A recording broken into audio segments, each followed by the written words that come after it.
Sì, amici belli. Ma sì, anticipiamo perché siete, perché lo meritate in primis, perché ci sono le cornacchie fuori alla mia finestra, non so se mi sentirete. Attenzione, devo vedere, siamo arrivati ai like preventivi che volevo, ma che meraviglia. Allora, via subito. Molto bene, benissimo, anzi, benissimo sotto tutti i punti di vista. I vostri like, la partita, la prestazione, la formazione, l'atteggiamento e se vogliamo anche quelli che sono stati gli altri risultati. Peccato che l'Udinese sia venuta meno proprio alla fine, ma ne parleremo proprio di tutto, anche perché ho guardato proprio l'Udinese in vista della prossima partita e caspita, se mi hanno impressionato, si sono mangiati una serie di gol e potevano veramente fare il colpaccio con la Roma, però non si può avere tutto nella vita. Affronteremo tutti i discorsi che volete, facciamo un pochino di saluti generali, preventivi, tutte le cose belline. Questo inizio è per chi era già pronto, diciamo così. Tra qualche minuto probabilmente arriveranno gli altri, eccetera. Quelli che hanno la campanella, quelli che erano già pronti, il gruppo Telegram in descrizione.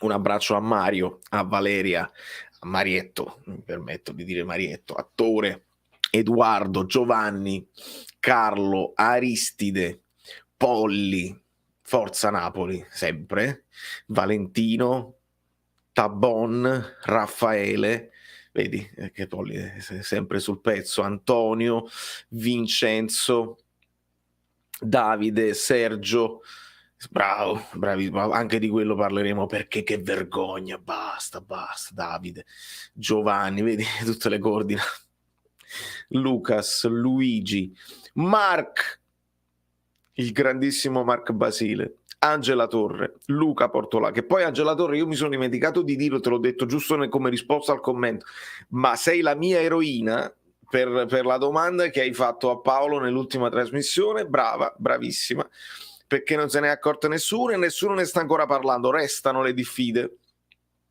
poi ne parleremo. Luca, Frank, Mario, Admin, Pisellao, Emanuele Nasti, Francesco Perrone, Pasquale, Vincenzo, Mario, Vittorio Pensa, Massimo Selvaggi, Valentina, Renato, Antonio, vedo di andare veloce, Angelo, Vincenzo, Armando, Stream Elements sta funzionando e Nick Dynamite.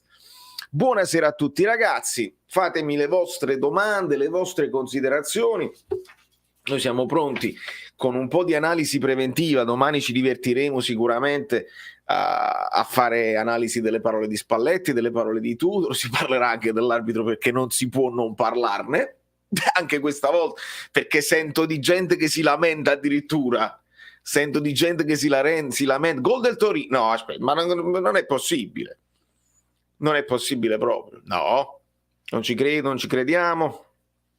Voi siete bravi che parlate anche del Torino, nel senso che c'è la partita e non, mamma mia, Bremer, vabbè, ci piace, stiamo calmi, bravo, stiamo calmissimi. Bremer, buonasera a tutti. Come siete sul pezzo, i miei amici bellini. Massimino, comunque volevo sottolineare il grandissimo arbitraggio di doveri, perché queste squadre che non ti fanno giocare devono essere punite con ammonizioni ed espulsioni, senza dubbio.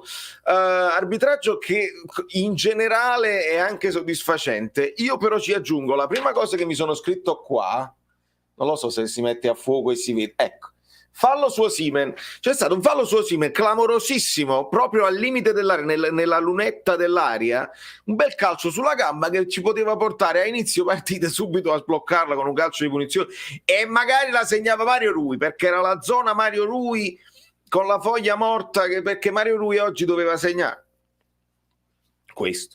Poi ci aggiungiamo poi il gol di Mario Rui, dove quello non lo pure a me dal vivo sembrava fallo, ma in realtà quello va a vuoto. Mario Rui non lo tocca proprio, ma vabbè. È finito il mouse, si è scaricato il mouse e quindi è finita la live. Probabilmente. Vediamo se recuperiamo. Ok, speriamo bene perché sennò finisce la live.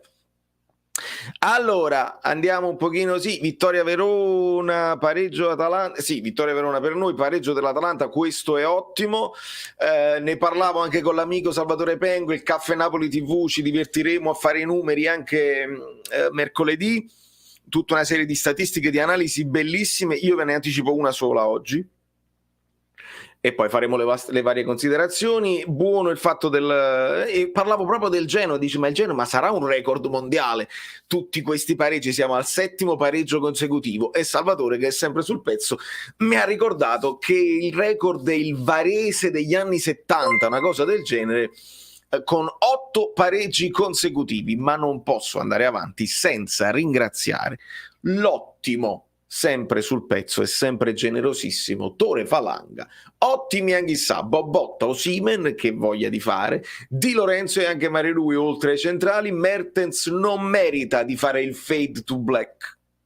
Hai veramente ragione, Tore, questa è l'unica grande pecca di questa giornata meravigliosa. Noi siamo tifosi del Napoli, quindi priorità assoluta a quelli che sono i risultati del Napoli, le prospettive del Napoli, della squadra, prima lo stemma e poi i giocatori, e non c'è dubbio. Però siamo di fronte a una situazione dove nemmeno più gli scampoli. Capisco l'ingresso di Petagna, anche se eravamo al 90esimo, comunque vabbè, doveva fare quel lavoro che aveva fatto Osimhen, la battaglia lo capisco benissimo. Nel finalissimo, poi quando si stira anche Petagna, lo avete visto nella reaction, non mi farà entrare Mertens per pochi secondi perché sarebbe ancora peggio. Si è riposato, magari nella prossima comincia non ci credo che comincia lui da titolare, però stiamo al limite dell'umiliazione. Però vediamo un pochino, veramente non vorrei parlare di Mertens e vorrei parlare solo del Napoli. Allora, dopo la giornata di oggi direi al 90% la Champions è nostra, sicuramente aumenta la percentuale, Davide. Nel gruppo degli abbonati ne stavamo già parlando, ovviamente l'Atalanta sta rallentando parecchio, però consideriamoli a +6, cioè loro a -6, nel senso che devono ancora recuperare una partita, la devono sempre vincere ovviamente, e poi c'è lo scontro diretto, quindi nel peggiore degli scenari consideriamoli a +6, che poi in caso di parità a fine campionato diventa +5, cioè nel senso da parità poi vanno avanti loro se si arrivi a pari punti, quindi siamo +5 punti nel pompieraggio, nell'ipotesi peggiore, nel senso che loro recuperano, ci battono perché c'è ancora lo scontro diretto, quindi è un bottino interessante da sfruttare. Anche che la Roma abbia rallentato è molto buono perché la Juventus non si ferma, e quindi questo ci piace. Allora, siamo sicuri che c'era il fallo su gol? Non per niente, Francesco, non sono proprio sicuro, ti dico proprio di no. Buonasera Anna Maria, buonasera Gilli. I cross li sappiamo fare a -9 giornate, ma poi abbiamo scoperto proprio che Osimhen di testa è proprio forte, non è che l'abbiamo scoperto adesso, ma se vogliamo fare un'analisi del giocatore rispetto a quello che ci ha fatto vedere finora, è velocissimo, ma fondamentalmente di testa mi sembra anche più forte che con i piedi, ragazzi. Mi sembra che impatta bene, che vede la porta di testa e che è sempre pericoloso, salta molto.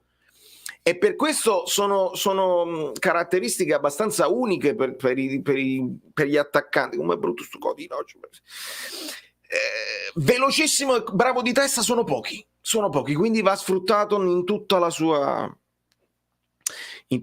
bellezza. Per la Champions non basta non perdere a Bergamo, è quasissima fatta, esattamente. Nonostante tutto, sì, in tutto questo, diciamo, Torino in vantaggio, molto bene. Dopo il pareggio di oggi ho come la sensazione che l'Atalanta voglia provare ad andare in Champions con la vittoria dell'Europa League. Vabbè, ma questo è una delle risorse che hanno perché non sono usciti. È chiaro, ce la metteranno tutta, qualche energia si spreca. speriamo insomma di approfittarne, perché diventa difficile. C'è molta concorrenza adesso per il quarto posto. La Juventus ha preso terreno, la Roma sta là, la Lazio può recuperare, insomma. Cosa fai se ti scappa un rutto in diretta? Lo faccio, Alberto, spesso mi capita, soprattutto se bevo bevande gassate, può capitare, lo cerco di mantenere, se esce, non fa niente. Non fa niente, siamo in diretta senza dubbio.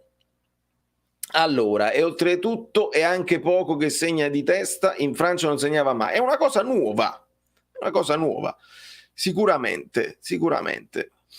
Per me Di Lorenzo ha fatto la più bella partita della sua avventura a Napoli oggi. Frank, sono d'accordo. Di Lorenzo, ovviamente noi dobbiamo citare Osimhen perché è l'uomo partita, ma Di Lorenzo veramente in questa partita ha garantito spinta, è stato attentissimo in difesa, nel primo tempo ha fatto anche 2 ottime diagonali, cerchiamo di ricordarci tutto. Queste sono partite anche belle da rivedere se le vuoi analizzare bene. Veramente oggi è stato straordinario, il migliore in campo probabilmente. Allora, ti faccio una domanda: stai seguendo la primavera? No, perché Vergara e Ambrosino top, non dico siano pronti. Allora, amico mio, purtroppo non sto seguendo la primavera, non ho proprio il tempo a disposizione. So che dopo un inizio anche interessante hanno avuto dei problemi proprio a livello di classifica, hanno cominciato a perdere terreno.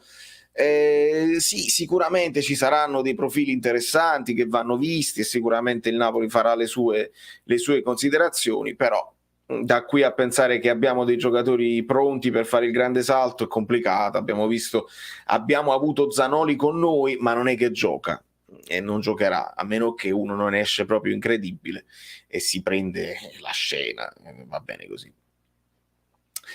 Allora, abbiamo risposto a suon di gol a quello striscione: essere inutili e insignificanti, offensivi e guerrafondai. Noi rispondiamo con l'amore, rispondiamo tappandoci le orecchie. No, non ci dobbiamo tappare le orecchie, ragazzi, bisogna dirlo, bisogna denunciarlo, è uno schifo, è una vergogna, è inaccettabile, non si dice. Durante la telecronaca, io ho sentito la telecronaca italiana, non ho sentito niente, non ho sentito denunce di niente. Sono 4 scemi, stiamo dicendo sono 4 scemi da 100 anni, e la situazione non migliora, peggiora, perché siamo passati dal razzismo al razzismo di moda, addirittura a suggerire a 2 nazioni in guerra le coordinate per bombardare. Io penso che più di questo, cioè qua veramente i veronesi civili si devono vergognare, devono chiedere scusa per i loro concittadini civili, devono veramente, la società dovrebbe prendere una serie, perché poi la frase noi siamo contro qualsiasi tipo di discriminazione, razzisti, e li dovete individuare fuori dagli stati, Daspo a vita, ciao, e poi ci pensi 2 volte. È veramente che è così triste. Doppia vittoria oggi, doppia, perché poi vale di più quando questi hanno questo atteggiamento, mamma mia. Notifiche pazzesche, roba di lavoro che non ci interessa, e quindi cioè non vi interessa a voi, a me interessa moltissimo, ma va bene così. Allora, mi dispiace dirlo, ma forse non era la partita da Mertens, ci voleva molta fisicità oggi e si è ben visto. Sì, Luis, ma senza dubbio. Aggiungiamoci una cosa però, proprio a livello di analisi tecnico-tattica. Spalletti in conferenza dice una cosa di Osimhen. È chiaro che Osimhen deve giocare, Osimhen sta in forma e Osimhen ti dà tante soluzioni. Spalletti ci dice una cosa di Osimhen che ancora deve migliorare, è la scelta quando c'hai il difensore abbastanza lontano, non devi per forza girarla di testa fortissimo e i giocatori non riescono a prenderla, puoi mantenerla di petto, puoi appoggiarla facile, puoi gestirla.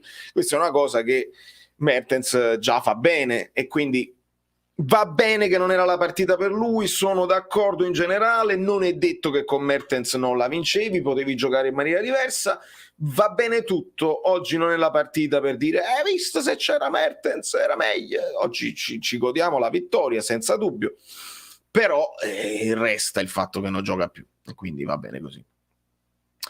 Mio zio veronese si è arrabbiato molto per questi striscioni. Ray, fai i complimenti a tuo zio, ma siamo al minimo, siamo al minimo. Mi dispiace per tuo zio che ha dovuto subire questa cosa come noi, perché chi ha un minimo di civiltà non può sopportare queste cose qua.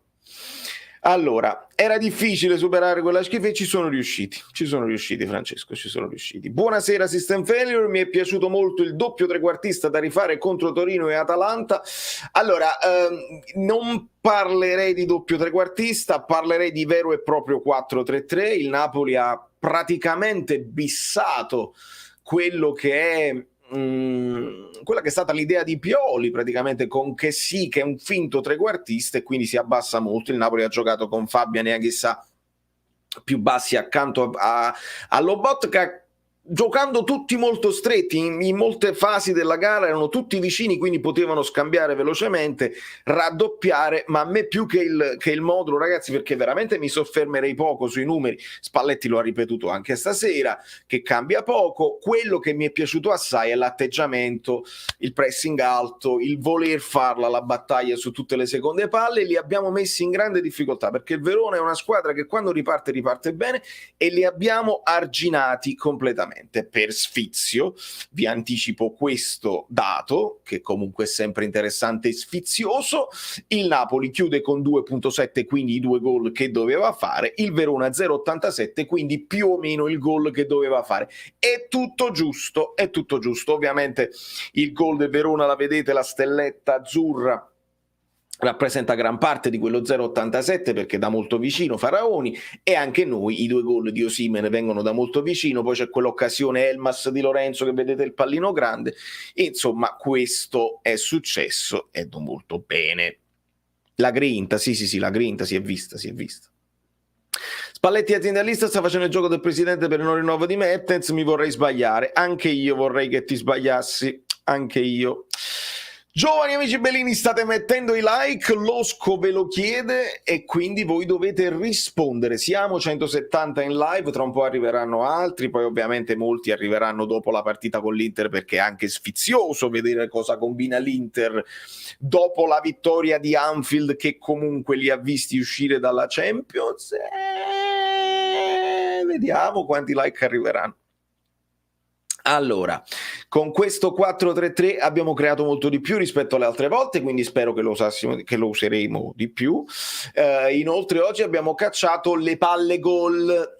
Al di là delle palle gol c'è stato carattere senza dubbio.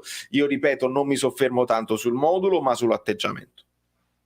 Perché, ragazzi, dobbiamo avere memoria, non pensiamo che il 4-3 si ti risolve tutto, altrimenti tutti giocherebbero 4-3, oppure il Napoli col 4-3 non perde più. Io ricordo tutto, ricordo le difficoltà che si è avuto anche con il 4-3, so che però questo 4-3 sviluppato così ha avuto dei vantaggi importanti. Attenzione agli interpreti del 4-3-3, perché il 4-3 può anche essere sterile. Non voglio mettere in mezzo Insigne, perché Insigne, ma Lozano, essendo più attaccante di suo, stando più vicino ad Osimhen, il Napoli ha sviluppato molto di più a destra. Guardate la partita di Di Lorenzo, e Lozano, mettendosi più vicino ad Osimhen, ha creato l'1 contro 1 di Osimhen con Gunther, e non potevano poi raddoppiare perché devi tenere uno sguardo anche a Lozano. Questa è una chiave tattica importante. Poi si sono mossi molto bene i centrocampisti, mi è piaciuto tanto Anghissà, mi è ripiaciuto Fabian, Lobotka ha fatto una grande partita, tutti performanti. Ho solo un dubbio, che secondo me però poi la live del mercoledì mi toglierà: la partita di Mario Rui dal vivo, cioè in reaction, ho visto più sbavature, famose sbavature, che non cose ottime, ma sono quasi sicuro che poi i numeri mi daranno torto e che anche Mario Rui ha fatto una buona partita, oltre all'incrocio dei pali preso e quel gol annullato stranamente.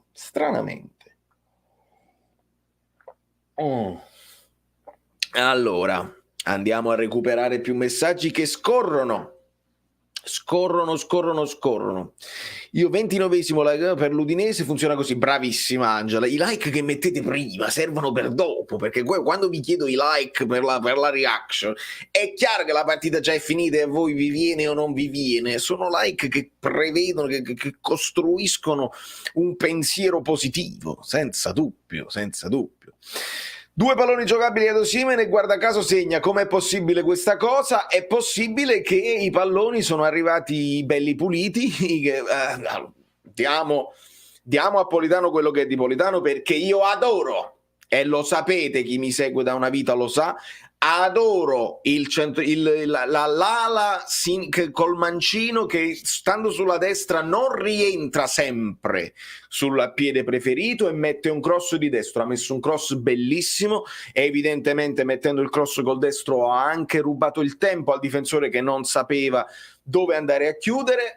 Cross con il contagiri perfetto, diamo a Politano merito anche di quel gol. Osimhen frustata incredibile, eccetera eccetera. Sul secondo gol c'è stato un misto di furbizia, di cazzimma, di saper leggere il momento tra Elmas e Di Lorenzo che va, che detta il passaggio, Elmas batte immediatamente.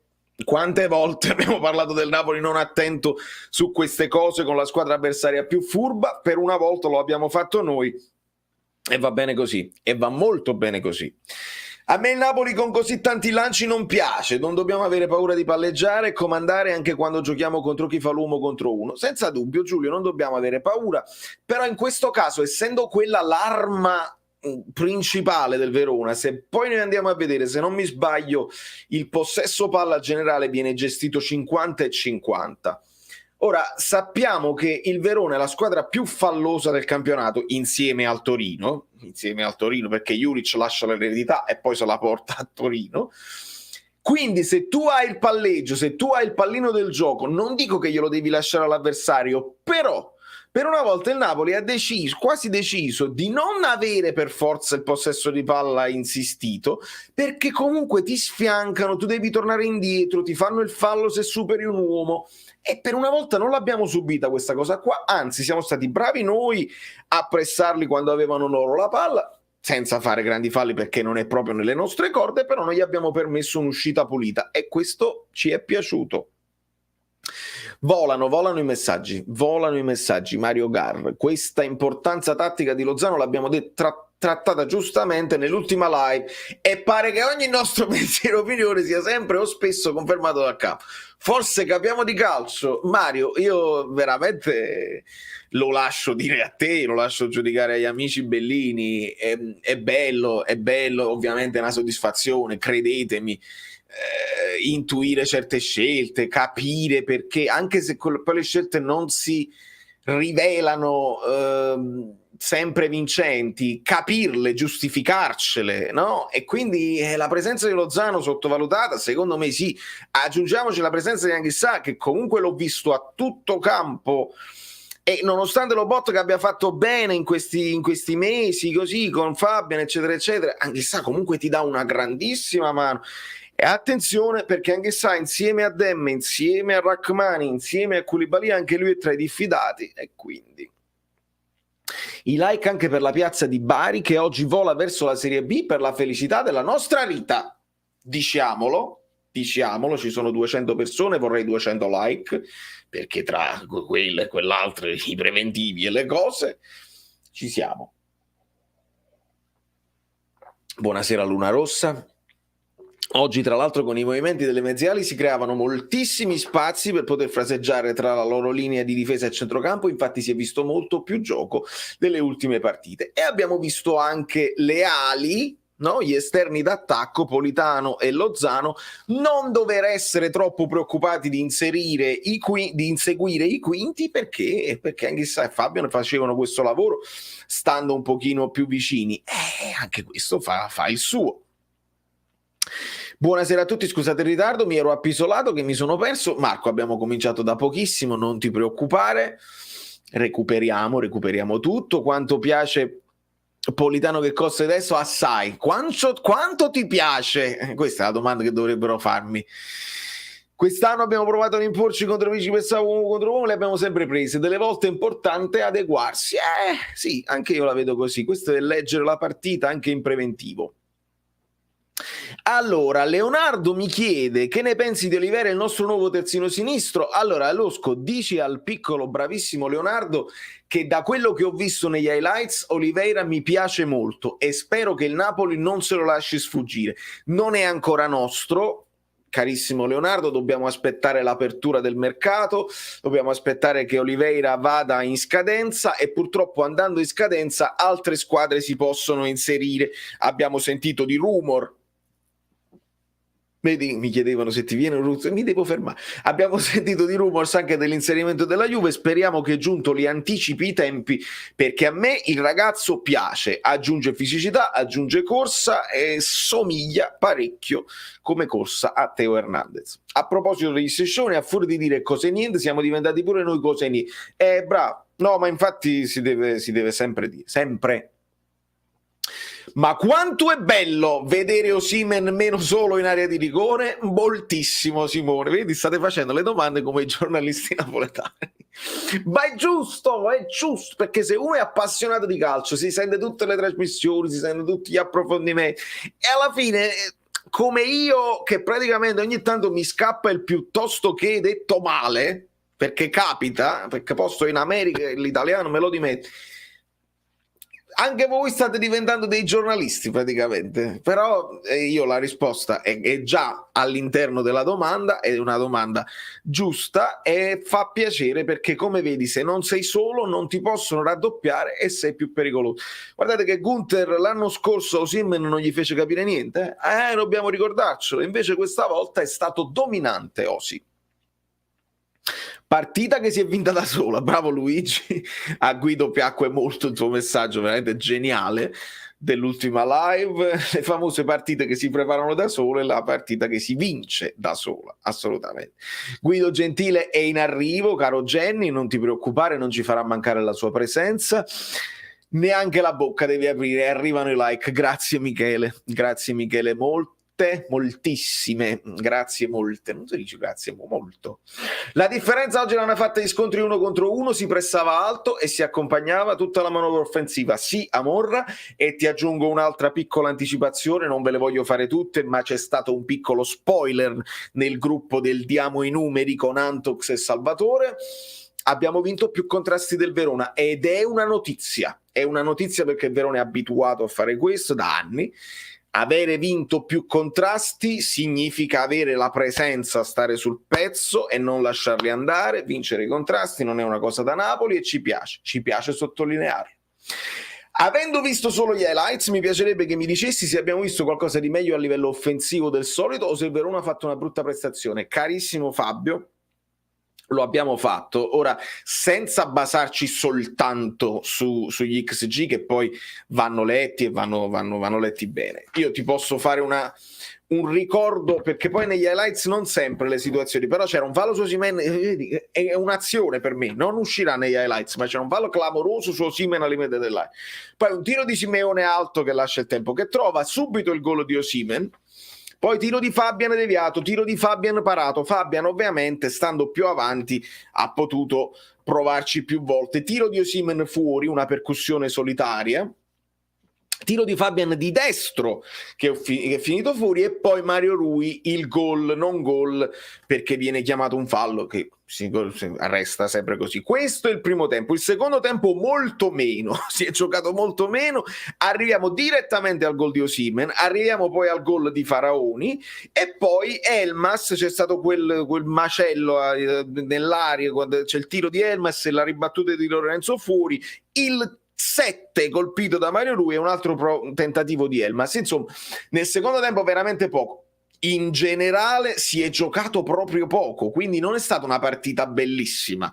Il Verona è stato arginato molto bene dal Napoli, non è stata una partita che per bellezza passerà agli annali, anche perché si è giocato soltanto 40 minuti, sempre meno, e come abbiamo detto anche in passato. Già il tempo effettivo è quello che è, mano a mano che si arriva a fine campionato i numeri si abbasseranno e si giocherà sempre di meno. Quanto vi piace Caffè Napoli 1926? E Barak poca roba. Barak si vede che non sta ancora in forma smagliante, stava recuperando da un infortunio, non è stato impattante. Che ne pensi di Tamese? Tamese mi piace molto e mi è piaciuto anche oggi. Tutti bravi, Anghissà e la posizione di Fabian. Puoi abbonarti al canale eccetera eccetera. Il Napoli ha fatto densità a sinistra con Ruiz, Lobotka, Lozano più vicino ad Osimhen, e questo ha costretto il Verona a lasciare spazio a Dilo e Poli, che sono stati super dall'altra parte. Secondo me è stata proprio studiata questa è una delle quelle partite belle che si vede lo studio che si è fatto dietro e funziona pure, perché molto spesso tu la puoi anche studiare bene, ma magari la prestazione, succede un episodio in campo che ti scombina i piani, eccetera eccetera. Questa volta mi sa proprio di prestazione che corrisponde allo studio della partita, al piano gara, e tutto ha funzionato, quindi è una soddisfazione sta partita. Il cross di destro di Politano, la traversa di destro di lui, bravo, sono stati segnali da non sottovalutare, adoro tantissimo. L'ho visto bene anche oggi, anche se eravamo forti noi, l'ho visto comunque un bel centrocampista, si allarga anche, non gioca solo centrale, si allunga a tutto campo, è diciamo un Anghissà un po' più piccolino, non mi dispiace per niente. Signora i faraoni, il presidente del Getafe ha detto che la trattativa è in fase molto avanzata. Luis, ho sentito in fase molto avanzata per l'Italia, però ho letto solamente il titolo, non lo so se ha parlato proprio del Napoli. Parlando dell'Italia, attenzione alla concorrenza. Attenzione alla concorrenza, non è per nulla fatta, infatti, quindi attenzione. Scadenza nel 2025. Ah sì? Non era in scadenza? Io sapevo che era in scadenza l'anno prossimo. Forse l'hanno rinnovato per fare qualcosa di soldi. Sapevo che era in scadenza, quindi il Napoli poteva sfruttare questa cosa. Mi devo informare, il mercato non è il mio forte. È stato superiore del Verona, senza dubbio, Mariano. Si può dire tranquillamente. La finezza di JJ nella caption, sì, veramente. JJ è stata una bella scoperta, non solo come giocatore è risultato affidabile quando è stato chiamato in causa, e bisogna dirlo, ma è proprio leader, è proprio uomo. Cioè, al di là del leader, si vede che nello spogliatoio rispetta, è proprio uomo, sa cosa dire, sa cosa scrivere, sa come comunicare. Che bella sorpresa, Juan Jesus, che bella sorpresa. Ne vogliamo parlare e ne parliamo. Quando ha fatto il non ti sento, sì, è un signore, troppo un signore. Ripetiamo, troppo un signore. Oramai lui ci ha fatto anche il callo, perché ricordiamo all'epoca magari lo soffriva di più e andava in freva, eccetera eccetera. Adesso c'ha pure più esperienza, non dico che sia abituato, ma insomma siamo lì. Non fare finta di non sentire, vai vicino a Doveri e dire: tu hai sentito, perché io ho sentito, facciamo il richiamo, lo vogliamo sottolineare nel mondo o vogliamo abituarci? Per me non va bene il non sentire, troppo signori. L'essere troppo signori, ragazzi, non paga. È bello, noi analizziamo, noi ne prendiamo atto che teniamo dei signori, che i nostri idoli sono dei signori, veramente, è bellissimo. Non paga però, cioè non abbiamo nessun vantaggio ad essere dei signori, se non il fatto di poter dire la mia squadra sa campare. Potrebbe anche bastarci. Partitone di Di Lorenzo veramente. Non so se uno vuole riscattarsi sicuramente, ma registriamo questa memoria, Marco, perché nella fatidica Napoli-Verona uno di quelli che venne meno fu proprio Di Lorenzo, e mi sa che devo ringraziare Giorgio Mele, che ci dice che anche questa volta Ospina è vivo, grazie a Dios, mamma mia. E anche lì abbiamo tremato, ragazzi, perché, e fatemi prendere a Giorgio Mele per ringraziarlo sempre, non manca mai Giorgio Mele, anche questa volta Ospina è vivo grazie a Dio, perché ha preso una scarpesiata e si vede, attenzione, perché ha stretto i denti, e speriamo sia solamente una botta che non abbia interessato, sai, lì ci sono un sacco di ossicini, microfratture, speriamo bene che non sia niente che poi ti porti appresso, perché non abbiamo neanche Meret, e quindi non vorrei che il mazzo, cioè ti capita l'infortunio proprio quando non hai nemmeno l'altro portiere. Mamma mia, però si vedeva proprio che stava soffrendo, ha detto ce la faccio, dai, stringo i denti perché so quanto è importante anche la mia presenza solamente. E infatti lo abbiamo visto. Allora, andiamo, 27 minuti di gioco e Barcellona 3-0. Mamma mia.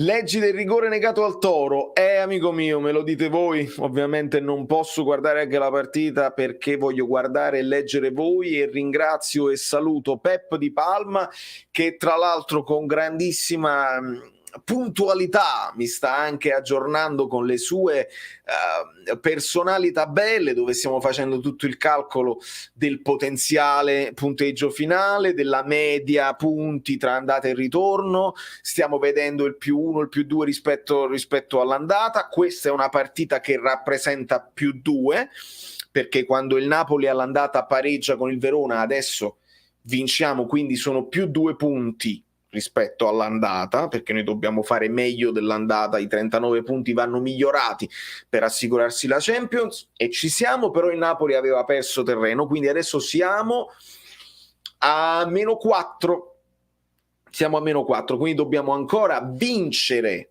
Per esempio, per risolvere questo -4 e metterci in pari, dobbiamo vincere con l'Empoli, vincere con lo Spezia, e ti porti a +2 rispetto all'andata. C'è la possibilità, sempre ovviamente senza fallire le partite che abbiamo già vinto all'andata. Ho zompato i messaggi con l'adorazione, però ne ho zompati alcuni? Ho salutato. Oh, attenzione all'Evitan, che non me lo perdo, perché lo vedo qui, il caffè, e ringrazio l'Evitan. Poi l'Evitan, se ti capita, dimmi pure che sulla prestazione di doveri, che mi è sembrata decente, se vogliamo dirla tutta, però quella cosa di Mario Rui non l'ho capita, il fallo su Osimhen non l'ho capita. Si può parlare dell'ammonizione a Ceccarini? Parliamone. E se ho zompato qualcuno, fammelo sapere, chi ho zompato, amici moderatori, e lo recuperiamo e li salutiamo. Rigore nettissimo, mi dicono, del Torino. Attenzione. Ma poi il calcio è l'esercizio del potere. Lo sappiamo. Gianni M, ottima prestazione. Secondo me Lozano ancora un po' evanescente e molto impreciso. Su cosa ne pensi? Sicuramente non è stato proprio, la prestazione di Lozano non è stata brillante, però già solo la presenza, il posizionamento di Lozano secondo me ha fatto la differenza. Non è stato decisivo, però la sua presenza lì cambia lo sviluppo del gioco e anche la difesa del Verona. Buonasera Lion, era a me Lozano titolare Insigne che entra fresco con qualità, piace, è piaciuto anche a me, sicuramente, c'è da indagare, il rigore è davvero plateale, amici miei, vi dico che questo aspettiamoci, perché comunque non si può. Vabbè, lasciamo perdere. Bella partita, al di là del modulo, ottima l'attitudine in campo, pressing alto costante, assistenza alla punta, e vedete che Osi, se gli danno una mano, non è male a finalizzare. Bravo Raffaele, ci è piaciuto. Petizione per Mertens, Luca Leardi ovviamente ci ricorda questa cosa, ne stavamo parlando, lo so, forse non è nemmeno la serata adatta, perché è difficile portarsi appresso la massa quando il Napoli dice ma vinciuto che ce ne fotte Mertens eccetera eccetera, però è un caso che io non, come si dice, non riesco ad ignorare. E ringrazio Davide Camera per la sua donazione. Il rigore per il Toro è clamoroso, l'hanno rivisto, ma che mamma mia ragazzi, mi sembrate veramente, ma a dir poco, cioè veramente una roba da chiudere la live e andarlo a vedere, veramente pazzesco. Ho notato che Osimhen, attenzione Fabio Versati, buonasera a tutti, scandalo a Torino, rigore non dato ai Granata, dopo quello dato ieri alla Juve, questo era stranettissimo, mi sa che vinceranno lo scudetto. Non mi fare dire. Allora Fabio, sempre ti ringrazio. Io quando ne abbiamo parlato anche nel gruppo, io lo posso pure dare quel rigore a Ken ieri, si può pure dare, si inciampano, cade così, non è stranetto come era netto quello su Osimhen, ma la mia riflessione è questa: l'arbitro di ieri con la Juve era Valeri, che proprio Valeri era al VAR e doveva lui richiamare Orsato, perché Orsato può non aver visto bene, era lontanissimo. Lo si sa che Orsato deve stare lontano per vedere bene, non deve stare troppo vicino, ma non ha visto bene, ha fatto segno, ho visto io, cioè, non hai visto Orsato, non hai visto. Ringrazio Alessandro Salerno, ma la ripigliamo questa cosa. Ora che vedi il rigore di Belotti, ringrazio ancora Davide. Mamma mia Alessandro, ma lo rivedrò, c'è da piangere, c'è da ridere per non piangere. Ma parlando, Pins, ecco qua, questa poi è la cosa. Seppure Marelli ha detto che era rigore, che lui i rigorini eccetera eccetera, La prestazione di Doveri non mi è piaciuta, ha iniziato da morire solo al 70°, questo l'avevo pensato, avrebbe dovuto ammonire prima, visto che si sa dove voleva andare a parare il vero, perché poi mi insegni, Levitan, mi insegni che gli arbitri studiano, cioè si preparano alla partita, studiano, sanno qual è la propensione, le statistiche, quanti falli fa il Verona, eccetera, eccetera. Se tu cominci a morire tardi, vuol dire che gli lasci libertà di fare, e si è giocato 40 minuti, questa poi è la verità dei fatti, è la matematica. Hai ragione, non ti posso dar torto. Non ti posso dare torto. E quindi vi dicevo, se è proprio Valeri che dà quel rigore a Ken, vuol dire che quei rigori per Valeri sono rigore.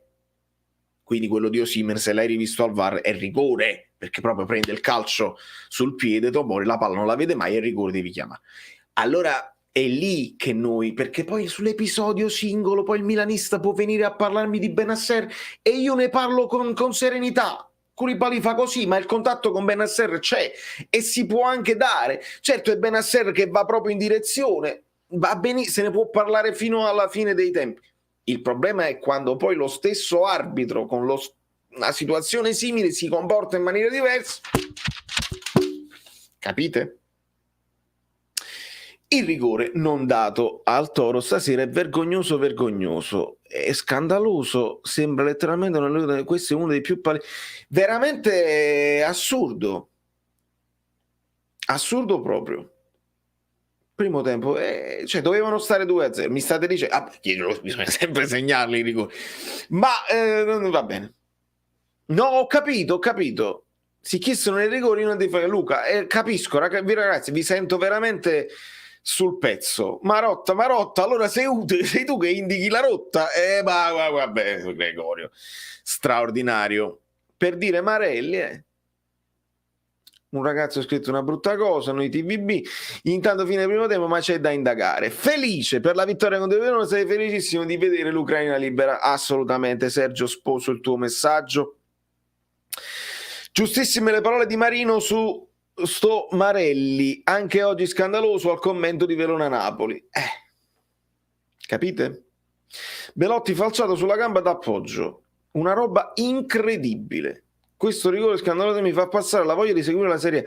Ragazzi, vi vedo e non è nemmeno, non ci riguarda nemmeno più di tanto, perché mamma mia, se non l'avessero dato a noi di cosa staremmo parlando. Però evidentemente questo è proprio ingiustificabile. Stasera abbiamo capito che lo scudetto deve andare a una delle due milanesi, e questo, Luigi,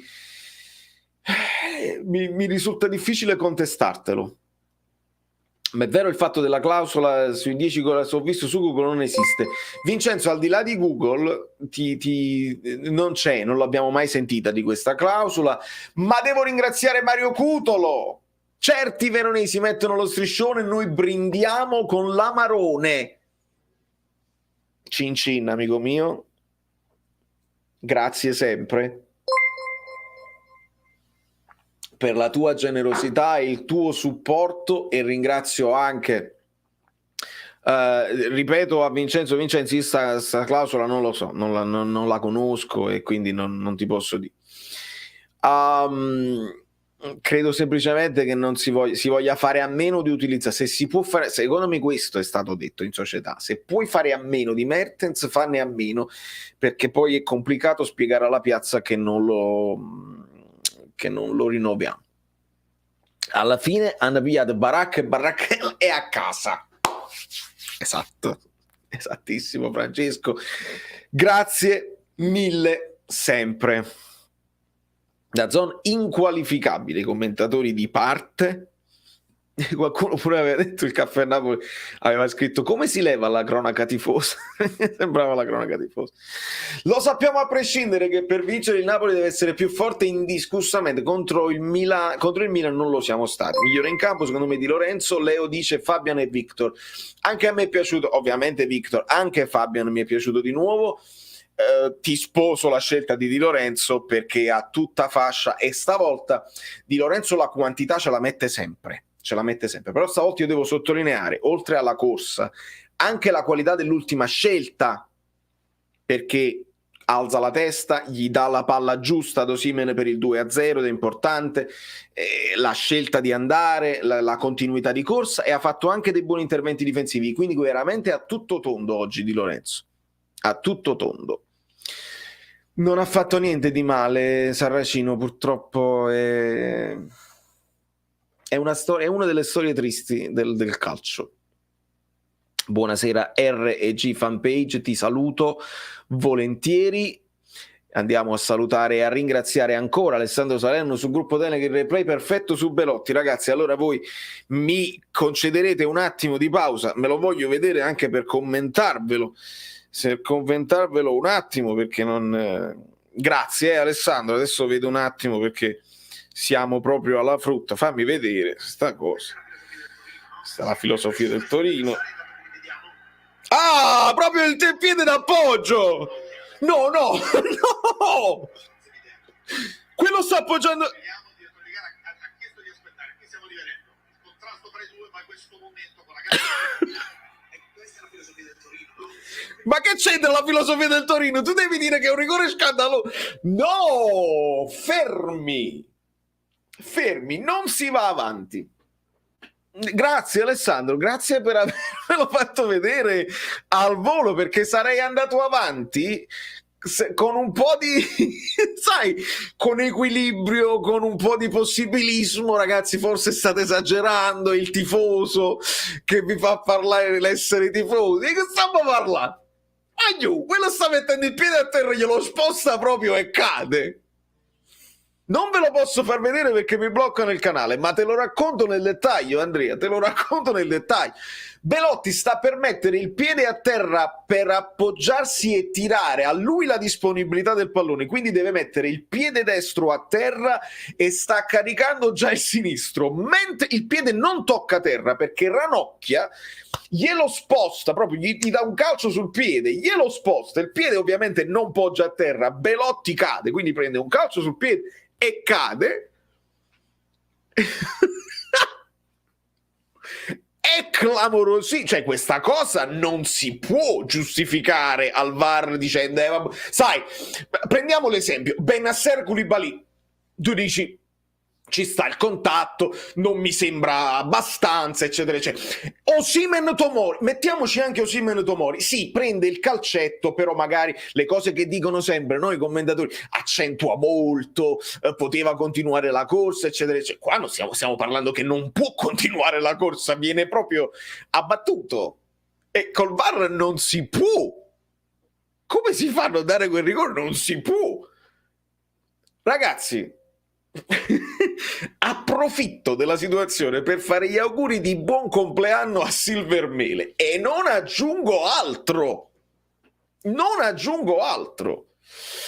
I telecronisti sono disonesti. Quando è stato espulso il calciatore del Verona, subito hanno chiamato Marelli per farsi dire che non c'era il rosso.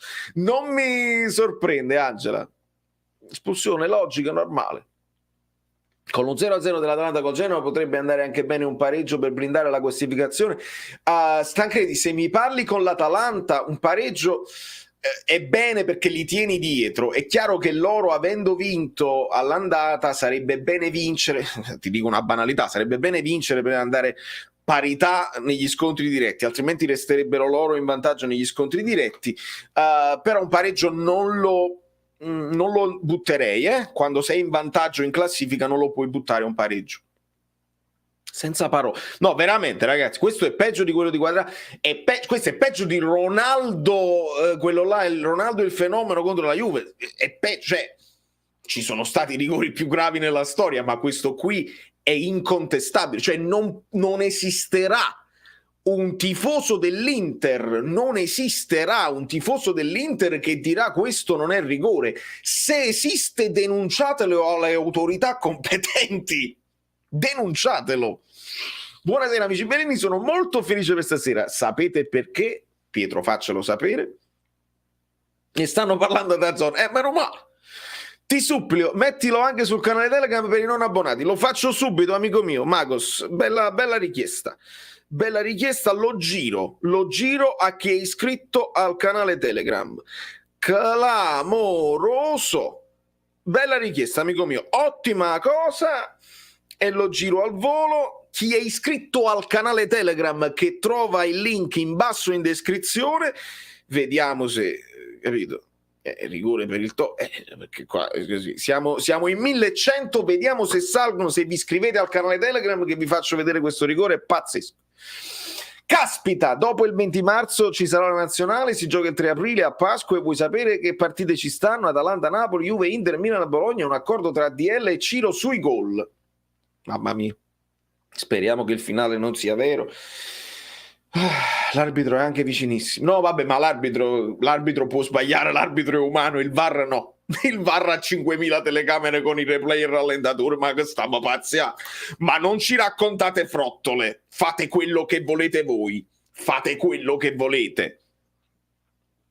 C'è stato un fallo di Ranocchia in precedenza, ma l'hanno chiamato, cioè alla fine del VAR c'è stato un fallo di Ranocchia in precedenza, hanno chiamato quel fallo là, non si può fare perché il fallo è azione da gioco. Vabbè. Tancredi, quella decina di punti sulle Spezia, senza dubbio, scandaloso, netto più di quello di non dato Osimhen, senza dubbio. L'ho girata, amico mio, tutto bene, il VAR l'ha chiamato e l'ha rivisto, perché il VAR non va ai microfoni e spiega, devono chiedere scusa al Torino, no? Hanno chiesto scusa al Milan. Prima Belotti si aggiusta la palla con la mano. Allora, questo non l'ho visto. Io mi sono concentrato sulla cosa. Se hanno chiamato un fallo di mano di Belotti, se trovano la pezza a colore oppure una cosa che effettivamente non si è vista, non c'è dubbio.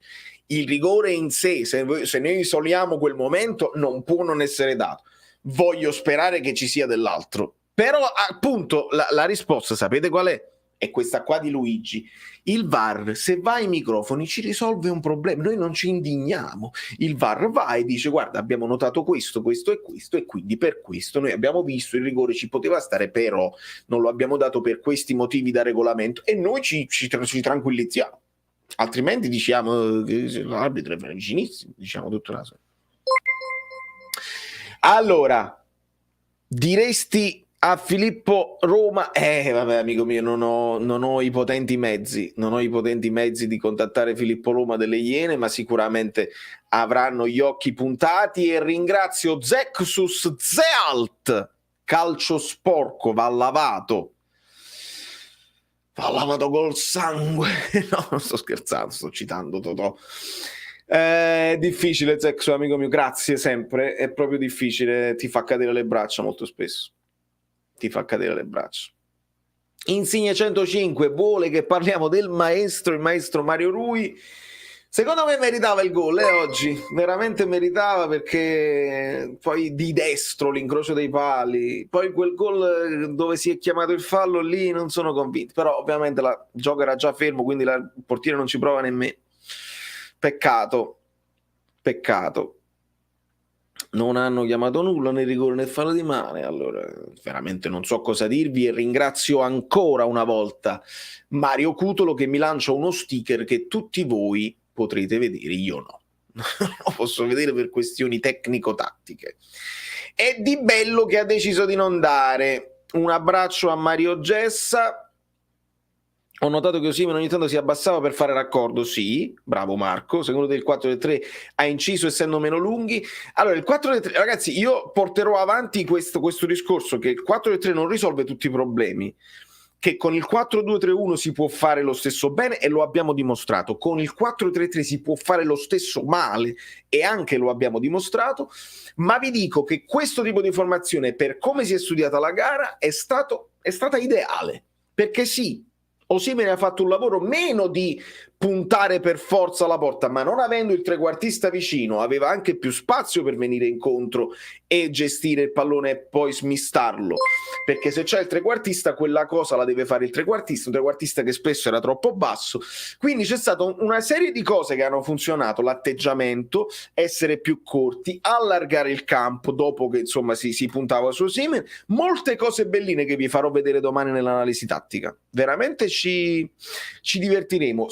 Salvatore Iazzetta, no, noi diciamo a famore, però lo capisco perché dopo quello che hanno detto questo è il minimo indispensabile. Il VAR ha chiamato, è stato l'arbitro che non l'ha dato, allora ci devono far sentire le registrazioni. Ah, ma quello non ci sono le registrazioni, ci sono. Ci sono senza dubbio, e devo ringraziare ancora Zexus Zealt, oggi Mertens al posto di Lozano, perché no? Boh. Io sono d'accordo con te, Spalletti non lo vede, Spalletti non lo pensa esterno a Mertens, ci ha mentito a inizio stagione, ha detto che un po' di spazio per Mertens si trovava per forza, non lo ha trovato. Spalletti si prenderà le sue responsabilità a fine campionato, come fa sempre. Dispiace, fa male, specialmente quando gli esterni non funzionano benissimo. Un Mertens che stava comunque in forma potrebbe anche farlo l'esterno, purtroppo non va bene, non sta andando così, lo vede più come vice Osimhen che come sottopunta che come esterno. Speriamo di non dover recriminare, spiace comunque, dispiace veramente. Ho cercato su internet tutte le dichiarazioni di Marrone nelle partite del Napoli, è l'avvocato degli avversari del Napoli. Sì, mi è capitato anche a me di sentire cose strane. Può essere che il VAR ha visto il fallo di mano e non ha dato il rigore, il VAR l'ha chiamato, e vabbè, questo poi nello specifico ragazzi non lo so, però sicuramente quando vai a rivederlo magari il VAR ti comunica altre cose, dice leva tutto da mezzo, c'è una cosa che non ci convince, magari giustifichiamo dicendo quel fallo là, e quindi vabbè. Detto del rigore, il Toro sta strameritando la vittoria, Inter in serata no. Voglio questa formazione fino a fine stagione, ovviamente non sarà facile mantenerla, anche perché con i diffidati può essere pure che a un certo punto devi sostituirne qualcuno, e speriamo poi di non, perché anche avere sempre la stessa formazione potrebbe portarti a mancanza di brillantezza, anche se c'hai la settimana tipo eccetera eccetera. Io voglio vedere, più che questa formazione, Fabrizio, io voglio vedere questo atteggiamento e queste distanze in campo, perché le distanze in campo mi sono piaciute molto. Poi ti devi adattare, perché non tutte giocano con il Verona, con l'Udinese devi fare una partita diversa, con la Roma una partita diversa. Forse con l'Atalanta puoi fare la stessa partita, puoi pensare lo stesso piano gara. Con l'Empoli è diversa, l'Empoli fa girare molto di più il pallone, insomma veramente va vista piano piano. Troppi risentimenti muscolari, non c'è dubbio, lo registriamo. Con la situazione di Fidati contro l'Udinese si potrebbe preservare almeno uno dei due centrali, è una buona idea Valentina, anche se vedendolo oggi mi ha fatto un'ottima impressione. Sì, infatti, io brava, quando chiedevo insomma di ragionare su un possibile ammonizione di proposito, perché l'Udinese rispetto all'Atalanta, alla Roma, alla Fiorentina è la meno forte, però oggi veramente ci ha fatto vedere Beto, mamma mia, complicatissimo da affrontare Beto Deulofeu, quindi servono i migliori, e a questo punto il Napoli deve andare avanti con i migliori, quelli più in forma, finché non ne devi fare a meno. Purtroppo non possiamo più scegliere, secondo me. Non era rigore, una mossa di Wing Tsung, non si può non dare. Cosa è successo a Petagnone? Si è stirato, non c'è fallo di mano, non vediamo cose che non ci sono. Vabbè ragazzi, poi così. Mario Rui da applausi. Alessandro, io credo che a livello di statistiche, per quello che abbia fatto in campo, ha fatto un'ottima partita Mario Rui. Vi devo dire la verità, penso che verrò smentito io stesso dai fatti e dall'analisi fredda anche dei numeri e della prestazione. A me nel complesso non mi è piaciuto tanto. Purtroppo è lui che si perde Faraoni, perché Faraoni è sulla sua fascia, è una questione di fisicità, ci ha provato ma non ci è arrivato, qualche chiusura buona l'ha fatta, altre volte un po' meno, nell'analisi che ho visto così, ma ovviamente sono prestazioni che vanno anche riviste. Per me il meno performante oggi della difesa a livello difensivo, però bisogna dargli atto che il gol annullato l'ha fatto, che l'incrocio dei pali l'ha preso, e che comunque tutto il Napoli si è comportato bene oggi. Grazie mille altrove. Anghissà al top è veramente uno spettacolo, Mario, è proprio vero. Con i tre a centrocampo e con Anghissà molto meglio, questo è sicuro. Bravo Giovanni, cioè più che i tre a centrocampo la presenza di Anghissà secondo me aiuta tanto, aiuta tantissimo. Una grossa società come tratterebbe il caso Mertens, Rosario, una grossa società rinnova Mertens, lo rinnova anche come dirigente, lo mette in panchina, però se magari non serve, se però si fa un discorso, capito, una conferenza, il top scorer assoluto del Napoli che non verrà mai più superato da nessuno, e si può dire questa cosa qua perché nessuno mai supererà questi numeri di Mertens. Uno lo poteva superare, magari Insigne, se segnava una serie di rigori l'anno prossimo, se ne va anche lui. Nessuno probabilmente al mondo. Sapete perché?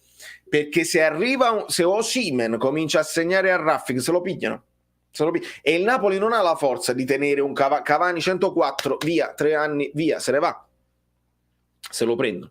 Allora Mertens non verrà probabilmente superato mai da nessuno. Una grossa società, secondo me, rende omaggio al più grande cannoniere della propria storia, trattandolo bene, non lasciandolo nel dimenticatoio, facendo una serie di dichiarazioni, eccetera, eccetera. Mertens ha fatto un'intervista, il Napoli è in silenzio, quindi si vedrà alla fine. Speriamo di trattarlo bene, perché non abbiamo trattato bene Hamsik, si poteva trattare meglio. Non abbiamo trattato bene Maggio, si poteva trattare meglio. Non abbiamo trattato bene neanche Paolo Cannavaro, si poteva trattare meglio. Cioè, il Napoli su queste cose non è molto attento, e purtroppo i giocatori tra loro parlano, e potrebbe anche qualcuno che vuole venire a Napoli dice: ma mi conviene, se io faccio la storia con questa società, ma mi trattano bene, mi galvanizzano, mi valorizzano. Mertens dovrebbe diventare lo Zanetti del Napoli, cioè una figura, capito? Un vicepresidente anche che figura solamente, una presenza. Ragazzi, Mertens c'ha il rapporto con i giocatori, Mertens fa conoscere la città. Non mi fate fare la live su Mertens, che mi metto a piangere. Buonasera Jake, godiamo piano piano. Alessandro Tattoli, VAR come NFL con arbitro che spiega live, ma non sarebbe niente, bravo Alessandro, niente di rivoluzionario, sarebbe prendere il meglio dagli altri sport e fare le cose bene, perché poi le polemiche si abbassano, e invece ci piace le polemiche alla gente.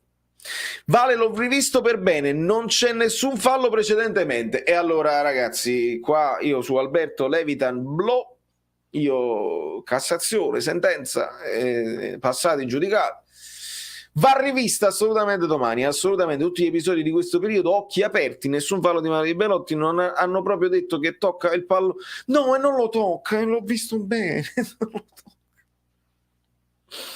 La questione è sempre quella: quanto siete contenti che la mia generazione non segue il bravo Marietta, perché poi queste poi sono le conseguenze. E anche queste registrazioni andranno perdute. Analisi tattica domani da non perdere, molte cose notevoli si sono viste a Verona, e mi divertirò tantissimo. Dopo Frittatina, il migliore del Napoli Di Lorenzo. Frittatina sarebbe così. Mi piace. Ayub, la crescita di Ramani, parlane per favore, questo ragazzo è un top assoluto, oggi ha veramente fatto una partitona, in più oggi Osimhen 2 palle giocabili, 2 gol, bisogna smettere di criticarlo. Per me si farebbe bene a smettere di criticarlo. È aumentato anche la media minuti gol, perché ricordiamoci che Osimhen ha giocato veramente poco ed è arrivato a 9 gol, quindi così. La crescita partita intensa, partita ben fatta di Rachmani, penso che in reaction me lo sentite dire più volte. Rachmani mi è piaciuto veramente moltissimo oggi, se vogliamo anche più di K2. K2 è stato più appariscente perché ha fatto qualche discesa, eccetera eccetera, quelle 2 scivolate belle da vedere di K2 senza dubbio. Rachmani è stato proprio una macchina, è stata proprio una macchina, è stato proprio là, non ti faccio passare, mi metto davanti, sono tosto, inamovibile, bello. Piovono TBB per gli amici figli di Giulietta, e piovono, che piovano. Indovina chi c'è al VAR? Massa, ma chi c'è, ragazzi, qua è tutto un sistema, Lobotka, chissà e Fabian insieme sono perfetti, ricordano vagamente Jorginho, Allan e Hamsik. Sì, si può fare come caratteristiche, nel senso che Anghissà alla Allan è più un centrocampista di rottura, che però ha anche dribbling e ha più fisico, quindi tra Anghissà e Allan una bella scelta. Fabian ha gol nelle gambe come li aveva Hamsik, però non si inserisce senza palla, senza dubbio diverso. Jorginho, Lobotka si possono tranquillamente comparare.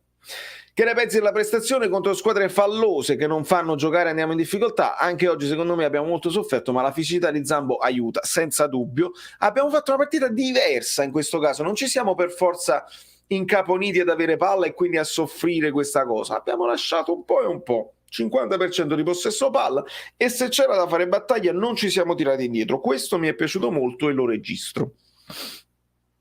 Spalletti perché non fa giocare Mertens? Ciro, ne stiamo parlando ampiamente in questa live, continueremo purtroppo per me a parlarne. Un po' questa cosa che striscia della società, l'idea che la società non voglia un Mertens decisivo perché poi è difficile da spiegare alla piazza che non lo rinnovi.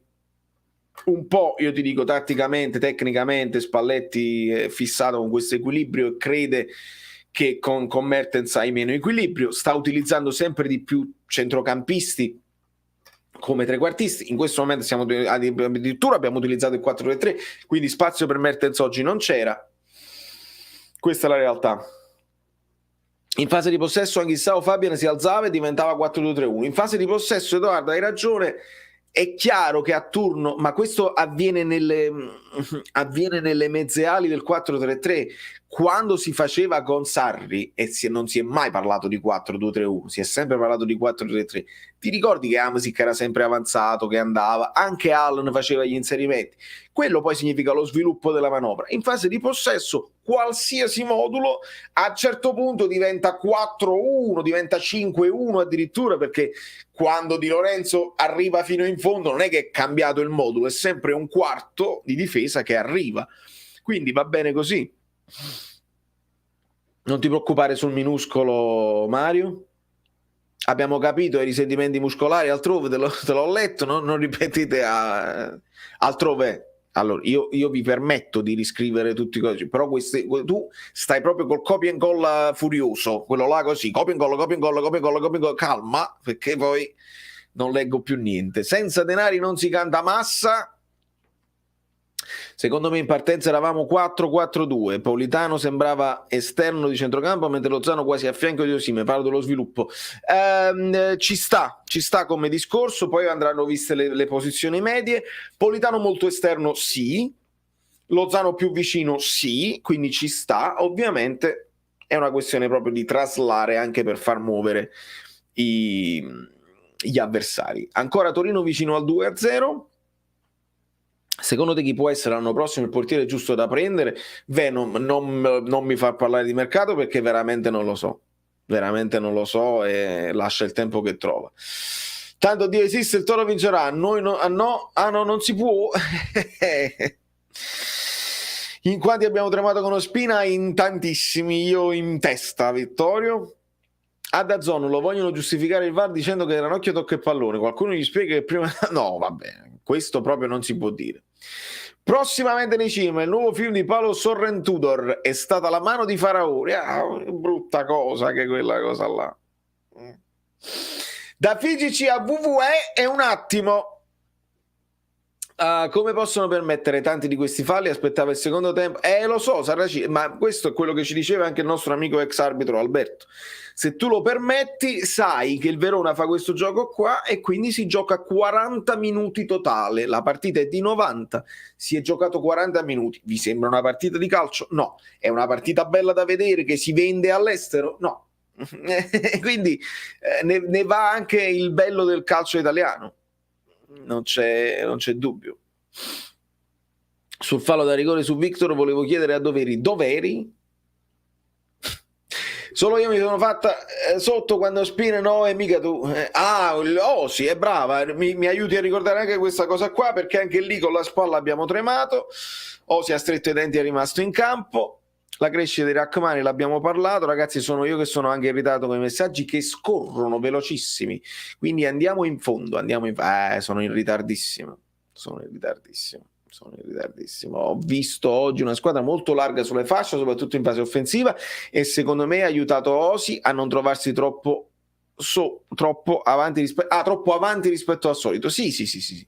Ma c'era anche questa idea, il Politano molto largo aiuta un Lozano che invece riempie l'area, perché distinto ce l'ha di riempire l'area e di andare a chiudere Lozano, a stare più vicino ad Osi, e quindi non potevano raddoppiare, perché Sutalo, cioè Carini, dovevano anche guardare Lozano.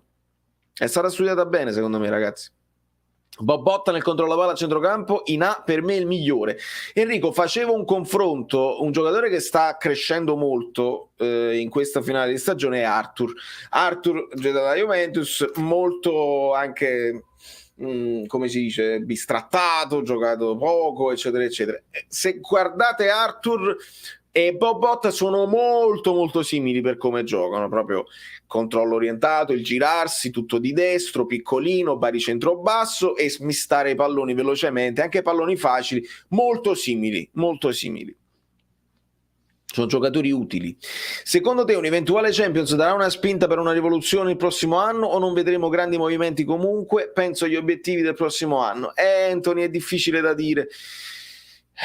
Ci sono tante... La rivoluzione dovrà esserci per forza se non si vogliono rinnovare tutti questi contratti in scadenza, e quindi dei movimenti saranno obbligati. Ora dobbiamo sperare che saranno dei movimenti migliorativi e non per apparare il buco. Questo lo vedremo a mercato inoltrato. Lo so, inventiamoci qualcosa, Luca, ma a Sturicchio non ci senta la società. Non pensi che Osi accentui troppo i falli che subisce, così facendo subisce il fallo ancora più pesantemente?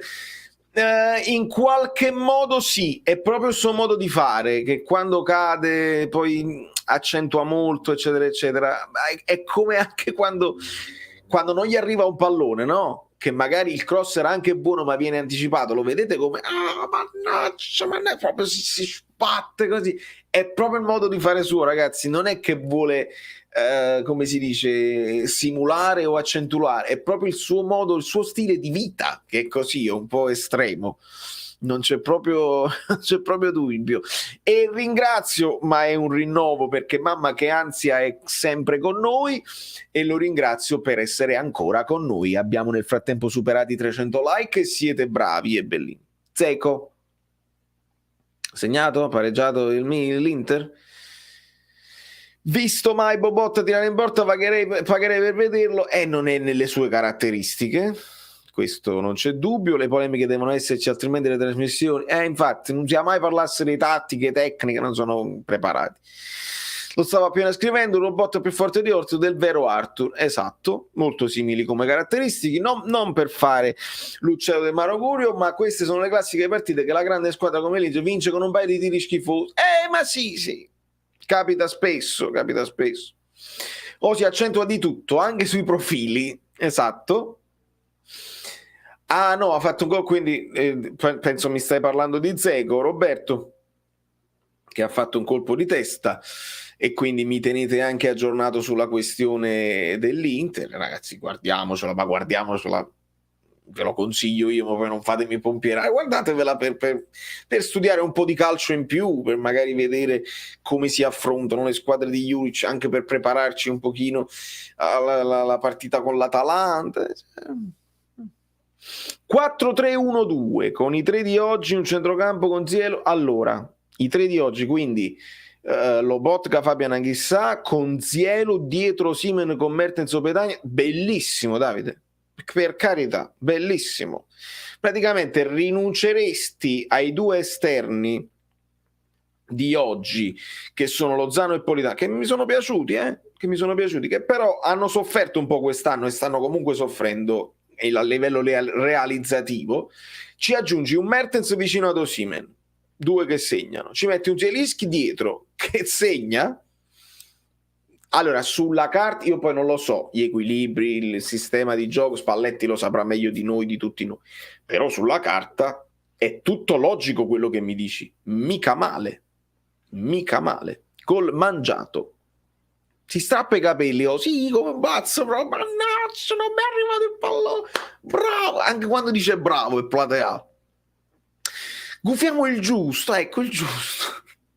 Ancora scandaloso l'arbitro, Spalletti ha incartato perfettamente Tudor, finalmente non ha avuto paura di cambiare modulo e giocatori. Segnalo anche che mi sono piaciute le 2 sostituzioni, 63esimo, dai mezz'ora Insigne ad Elmas, fai riposare Politano e Lozano, anche quelle mi sono piaciute. Brecalo. Ah, che si sta mangiando il Torino, vabbè. Vogliamo parlare? Sì, Enrico, ne ho parlato anche a inizio live, siamo in live da un'oretta già e Di Lorenzo veramente merita tutti i nostri elogi, specialmente oggi. Il 4-3-1-2, l'ampiezza, la fanalità, belli spendere energie, giusta considerazione Giacomo, giusta considerazione, serve gente che va e che va fino in fondo. Oggi Di Lorenzo ha dimostrato di poterlo fare, Mario Rui un po' meno.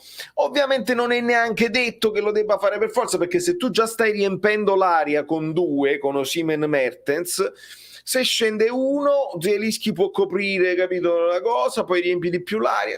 È chiaro che sono tutte coperte corte, ragazzi. Se metti 1-2, giochi più per vie centrali e giochi meno sulle fasce, è evidente. Magari in partita in corso, non dall'inizio, Leali ce l'abbiamo, che facciamo? Ci bagniamo. Quando vedremo il primo gol di Anghissà non lo sappiamo, Sergio va poco al tiro, Spalletti gliel'aveva chiesto.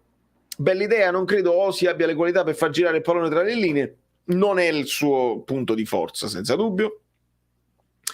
Il buon Gema lancia la prima perla e poi ce la vedremo, ovviamente. Io Politano in palla non rinuncerei mai, l'unico che arrivando sul floor cross eccellentemente, anche col destro. Io amo questa cosa qua, la amo. Che si è mangiato Brecalo, che a me pare proprio il primo Mertens. Si mangia il gol, sta partita finisce clamoroso il Torino. Ciò che mangia al Napoli, che manca, no? Che mangia al Napoli non è un centrocampista molto fisico al posto di Dem. Sì, potrebbe tornare utile, lo stesso Dem potrebbe tornare utile, però è ovvio che se ci metti più fisicità certe partite te le ritrovi. Non è male, ma serve un trequartista vero. Ziero non mi sembra più il più plausibile, ma Elmas sì, anche Elmas può stare tranquillamente lì, senza dubbio. Andanovic vola e salva. Osimhen un po' stregolato e ci piace anche così. Castrese, sì. Quanto ho avuto paura di vedere Marfella titolare? Non poco. Miracolo di Andanovic. Spero di sbagliarmi, ma alla fine di Riffo, di Raff, purtroppo Spino è una sensazione che abbiamo un po' tutti. Se cerchi sulle Treccani, espansivo ci trovi atteggiamento tipico del panterone di Lagos che ha dato 2 polpetti a quei figli di Giulietta. E siamo pure tranquilli. Andanovic, vabbè. Di Lorenzo mi sembrava il maggio dei bei tempi, è vero, andava che era una meraviglia. Qualche giorno fa ho letto una notizia che mi ha sconvolto. Ricordate la rosa di Sarri che fece 91 punti da quella squadra, a parte Jorginho, tutti sono andati via in scadenza o svenduti. Svenduti ci metti anche Allan che fu venduto all'Everton, ovviamente.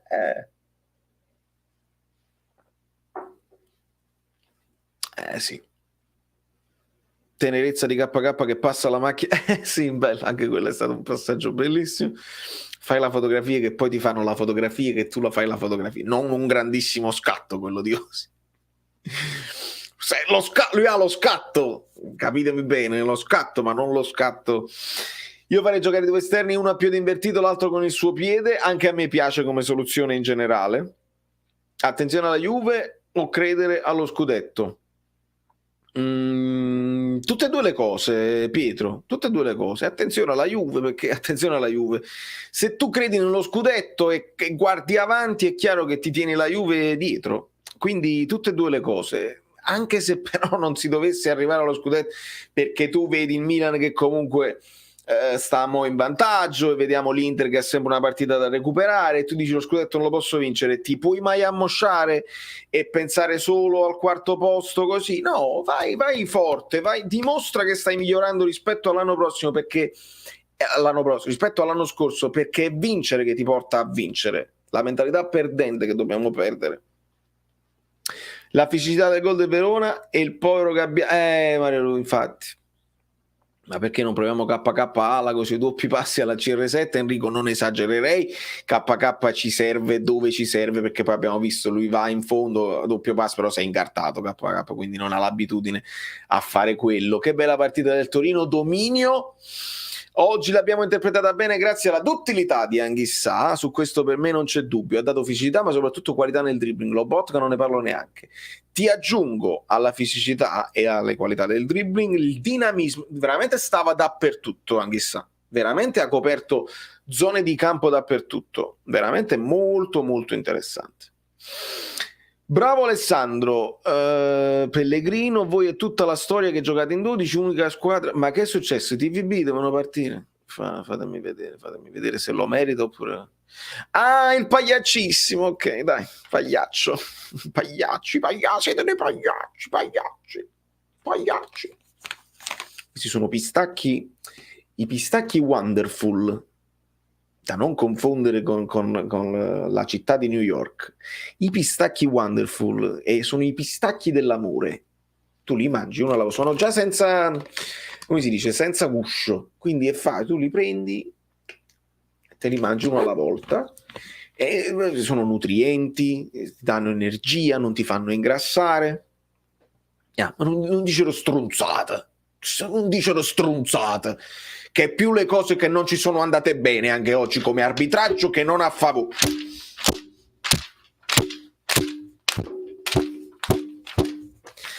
Non diciamo stronzate. Io poi il Napoli continua a non parlare di arbitraggio, eccetera, eccetera. Poi io mi devo sentire Tudor che si lamenta dell'arbitraggio e qualcuno che vuole veramente dire che noi siamo... Ragazzi, siamo alla frutta, siamo proprio alla barzelletta italiana, che mi devo sentir dire che il Napoli viene aiutato dagli arbitri. Mamma mia! Mamma mia! La disonestà. Pistacci. Ah già, pistachios. Qualcuno dice pistacchios, cioè provano a fare il suono, la K, la C che si legge K, no? Pistacchios. Qualcuno invece pistachios e non lo sanno dire, ma io mi insisto. Ma una persona che sa sia di inglese che di italiano, sia di cinema che di calcio, è il nostro Guido Gentile. Ah, è partito il cronometro. Nel 1898 Edoardo Di Capua aveva nostalgia di casa, però era un momento felice. Aveva ricevuto uno strano testo, gliel'aveva scritto Giovanni Capurro, che era redattore del Roma, e guardando il mare, anche se era un mare particolare, uno dei posti più belli sulla faccia della terra, gli venne l'ispirazione per musicare questo strano testo. Non si trovava a Napoli, si trovava ad Odessa, sotto l'impero russo, che tra l'altro è famosa per una delle scalinate più celebri della storia del cinema, visto che il maestro Sergei Hammerstein ci ha regalato quella corazzata Potemkin, che poi è stata ripresa, per esempio, negli o in chiave satirica da Luciano Salce per il secondo tragico Fantozzi. Però quello che ne venne fuori, una strana canzone che all'epoca non ebbe per nulla successo, poi è diventata una delle canzoni più famose del mondo. Anni dopo, durante le Olimpiadi, non fu suonato l'inno di Mameli come inno per lo sportivo italiano, ma O Solo Mio. Mi piace pensare che Luciano De Crescenzo ci abbia dato la strada giusta, che c'è un pizzico di Napoli in ogni essere umano. Io non aggiungo altro e chiudo la live. Guido, come stai? Bene, un saluto alle amiche belline, un saluto agli amici bellini, un saluto a tutti i pasticceri e le pasticcere. Sì, poi si avvicina il tempo delle zeppole, quindi... Certo. adoro tantissimo. Non so se tu tra una cosa e l'altra stavi per caso distrattamente anche guardando la partita del Torino con l'Inter. Fino a un minuto fa. Okay. Io oggi ho fatto un esperimento che non ripeterò. dopo che Ottavo Bianchi mi fa sentire meno solo, perché ho provato a risentire dopo tanto tempo una partita col commento di italiano, e questo mi renderà adesso malvisto da tutti i colleghi, ma noi abbiamo molti problemi. Ad esempio, appena è stato detto, no, che tocca un po' il piede, ma anche la palla. Io perciò vi ho consigliato di vedere le cose con i vostri occhi, non che io devo traviarvi. Posso anche essere antipatico, c'è una persona che ha detto mamma mia quanto è presuntuoso, io devo accettare che una persona possa dare questa impressione, e ha ragione lui al 100%. Infatti proviamo a vedere le partite senza commento, ragazzi, gli prende il piede d'appoggio, e non devi uccidere una persona per prendere un rigore, perché c'è un fallo dove effettivamente non vai a terra, un fallo dove tu stai calciando, ti basta un tocchettino e finisce a terra. Però lo sapete, non mi interessa, perché io vorrei sempre sentire quello che si dicono. Quello, per esempio, se si sono detti qualcosa a Napoli-Milan, si sono detti qualcosa, chi ha deciso, chi non ha deciso. La mia battaglia è sempre quella della trasparenza. L'ho vista la partita, il Torino sta giocando molto bene in maniera insolita, però non ha raddoppiato. Vedo un Inter, l'avevo già vista in difficoltà fisica, e questo per loro è preoccupante, cioè che questo calo fisico. Ora sono qui con voi, sono troppo lontano per vedere la partita, però Sì, adesso se sei lontano vedi pieni i falli. Sì, è vero, però dovrei vederli meglio. Per ora è un 1-0 meritato del Torino, ma da sportivo, non... Ma quello su Bonucci non è inquietante il fatto che l'hanno dato, inquietante che una persona terza, ecco, voglio spiegarmi bene, terza, perché non è né dell'una né dell'altra squadra, che è pagata per contribuire a rendere più chiaro il calcio, per esempio attraverso la diffusione del regolamento, un'azione di gioco, ti stia descrivendo qualcosa che non è accaduto in campo. Questo mi inquieta. Ok, questo spero di essere stato chiaro così. Cioè, la stessa cosa che io dico, Valerio indossa una maglia arancione. Alla fine qualcuno ci crederà, però non corrisponde a... Perché Sì, una perché mette in società... difficoltà chi sta guardando, mette in difficoltà, dice ma allora non ci vedo bene, devo riconsiderare tutte le mie convinzioni di esperienza, è chiaro? Alla fine incattivisci l'ambiente, cioè il problema, visto che abbiamo, diciamo, stravolto, anche se noi non è che ci scriviamo una scaletta, una eventuale scaletta della bellezza di essere liberi e indipendenti, domandiamoci perché se tu vai a vedere una partita di tennis, stai zitto, applaudi, al massimo se c'è un mormorino ti richiamano, quiet please, no? Fuori dallo stadio, che sia Flash Medium, Wimbledon, al massimo dici come ha giocato bene, peccato, nessuno fa botte, e anche oggi insulti prima, durante e dopo la partita, in tante partite, perché c'è creato quello che insomma io vi ho raccontato con la mia esperienza, no? Io sono diventato grande dall'Eisel, dall'85 oggi, una non lo zone, no? non legge zone, ma oltre che giuridica, ma proprio etica e morale, perché è lo stesso essere umano che va a vedere una partita di tennis, va a vedere quindi significa che l'utenza del calcio è veramente barbara, imbarbarita, che non significa, attenzione, prosciugarli. Questa è una chiave di lettura che non mi ha mai convinto, come alcuni colleghi dicono, è un teatro, così un teatro, ma io non capisco qual è il nesso logico, lo perdo io, tra silenzio, brutalità, cioè non si può tifare, cantare, esultare, applaudire, fischiare, senza la brutalità bestiale. Ma bestiale sembra veramente che uno a questo punto insulta gli animali, senza una brutalità, oltre che volgare, illegale, tutto il peggio del mondo. Evidentemente no, però io non voglio essere complice di questo sistema, permettetemi, di nessuna squadra. E una cosa che voglio dirti, perciò ho citato la nascita di Solonnino. Io rivendico non solo moralmente, culturalmente, romanticamente, un certo modo di essere tifoso napoletano. Cioè, gli insulti ci sono sempre stati, però mi ricordo dopo un Verona-Napoli, al ritorno, il San Paolo scrisse: noi amiamo tutti sulla curva. si aspettavano l'Italia, no, offese, una sorta di rivalsa, no, e quello spiazzò tutti. Ecco, questo secondo me è una grande sconfitta, e in questo stanno vincendo le forze del male, se una componente dei tifosi del Napoli adesso è diventata volgare, perché almeno questo non c'era. Cioè, al massimo era Giuletta e puntini puntini, che è borderline, perché ovviamente è un'offesa, però se ci pensate è una metafora, in realtà tu non stai offendendo nessuno, è per attrazione modale che tu dici stai parlando di quella città, scusate la reminiscenza del latino, che è buona metafora. Però questo non va bene, perché noi siamo, e lo dico a tutti i tifosi di tutte le squadre, state sbagliando, noi siamo Asterix, noi siamo i Gallici, siamo l'ultimo avamposto prima della caduta dell'impero, cioè se cade Napoli, se anche Napoli cade e diventa brutale, non c'è più speranza per nessuno. E questo è male, questo mi preoccupa. È proprio vero. E ti giro il messaggio di Fabio, così andiamo a parlare un pochino della partita, ma anche della situazione di classifica.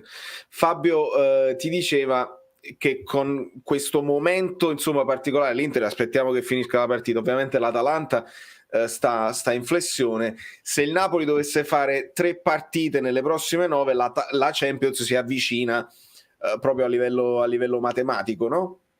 Beh, io presunziono no, erano 3 le condizioni, una delle 3 che gli altri si dovevano impiantare, no? E quest'anno qual è il vantaggio? Non essendo sesti, quinti, settimi a rincorrere, quindi tu devi sperare che più di una di sopra si impianti. E sono gli altri che hanno fatto il discorso, si deve impiantare il Milan, l'Inter, Napoli, e quindi la striscia si riduce per loro. Chiaro, noi la prossima partita, prima ancora dell'Atalanta, diventa fondamentale, perché tu devi rinnovare i 3 punti che hai fatto, però diventano proprio poche, non è vero, adesso è il campionato, diventano proprio poche le partite, a meno che tu non crolli e perdi 5 partite di seguito alla fine, poi devi solo marcare l'avversario. Le prossime 2 per il Napoli possono essere il set point, ma veramente il set point, cioè vincere le prossime 2, poi diventerebbe solo una questione di classifica, che è anche un fatto economico, ragazzi. Andare al primo, secondo, terzo e quarto posto, prendi dei soldi in base a quanto arrivi, oltre che una soddisfazione. Quindi le prossime 2, cioè oggi hai recuperato i 2 punticini, quella cosa che vi ho mostrato io importante, e certo ne avevamo persi 6 e quindi siamo ancora sotto rispetto all'andata. Pensate che il Milan è a 0, quindi 42-42, buono, la Juve più 8, però partiva da 34. Quindi il Milan sta replicando gli stessi punti dell'andata. Perdendo oggi l'Inter sarebbe un tonfo, perché con l'Inter vinse 1-0, scusate, l'Inter col Torino vinse 1-0. Lapsus, posso sbagliare. Quindi intanto la prossima partita, abbiamo 5 diffidati pesantissimi, anche perché abbiamo capito che Tuanzebe è più misterioso di Gulam. Bravo, ho dimenticato di citarlo, ma è stata divertente quando abbiamo visto la cosa la lista dei convocati. Ci hanno detto nel report dell'allenamento che Juan Jesus aveva avuto un problema e che Tuanzebe invece si era allenato con il gruppo normale in campo. Scopriamo che invece Tuanzebe non viene convocato e Juan Jesus sì. Che invece è quello che si era, diciamo, aveva manifestato qualche dolorino in maniera più ravvicinata. Tra l'altro che giocatore, ci sono quei giocatori importantissimi a livello morale dello spogliatoio. Io ho detto uomo, proprio uomo. Sì, uomo, sì. Cioè, servono queste componenti. Ripartire dopo una sconfitta drammatica come quella, drammatica sportivamente, ragazzi, abbiamo problemi seri in questo momento nel mondo, contestualizziamoli, cioè è sempre calcio, non è... però Spalletti non dobbiamo dire certe cose mi sta piacendo, altre meno, però su queste cose non solo non l'ha nascosto, ha detto fa male un punto, perché fa male a noi, fa male all'ambiente, fa male allo Stato, fa male a tutti. Infatti l'espressione non è il tempo delle parole oggi, si deve solo andare a vincere, così. E ci sono dei giocatori che hanno più esperienza proprio di come si... Perché le cose nella stagione si vedono le squadre che poi possono vincere, non quando vai bene, tranne se tu non inizi dalla prima giornata all'ultima. Sono i momenti di difficoltà che devono essere più brevi possibili. E non... Che vuoi sapere della partita, Valeria?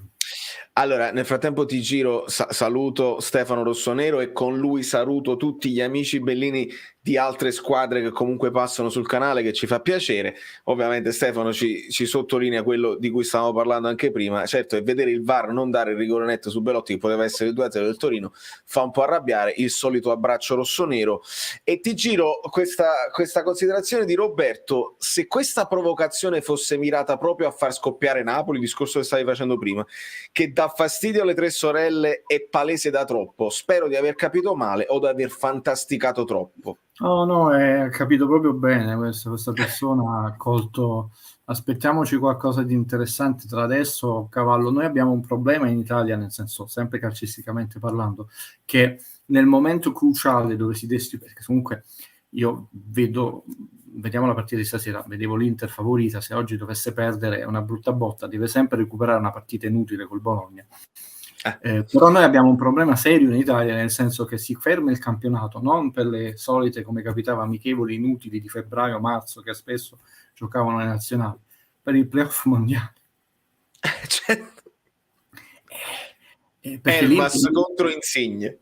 Inter, Milan e Napoli sono fuori dalle coppe, settimane tipo. La Juve dobbiamo vedere se passa, avrà la solita botta di fortuna nei sorteggi, però ho detto c'è intanto quella situazione lì, e vi posso assicurare che è una situazione che può togliere energie. Noi concediamo diciamo dei pochi giocatori, uno è un ex giocatore del Napoli, un altro è secondo me comunque alla forza, il ragazzo si farà. Elmas non ha le spalle, già le spalle larghe, quindi nel momento cruciale dove un punto vale tutto, perché tu puoi anche arrivare secondo 83 punti, il Milan vince 84, sulla Malacco sarà scritto Milan e poi ti rimpiangi. Quindi questi 15-20 giorni, tra l'altro ti fermi per queste partite, saranno veramente molto, molto cruciali, molto dedicati, perché non si sono verificati negli ultimi anni. E per rispondere all'amico, io mi aspetto, già ci sono state nel corso del campionato, le mosse di chi so io, perché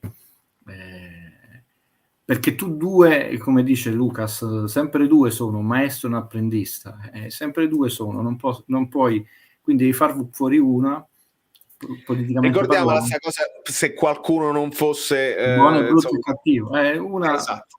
E quindi è meglio la più fragile da un punto di vista politico-societario, che siamo noi e non calcistico, perché noi stiamo vedendo tante partite scadenti, proprio brutte, sono proprio un calcio scadentissimo.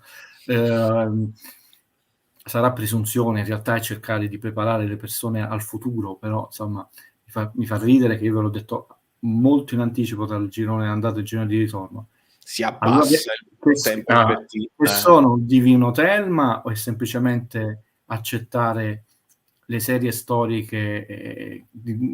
Mi spiego ancora meglio, amiche e amici bellini. Su una partita io non posso prevedere nulla, perché tu puoi fare benissimo al primo minuto, il portiere fa una stupidaggine, esce, viene espulso e giochi in 10 dal primo minuto e ti cambia tutto.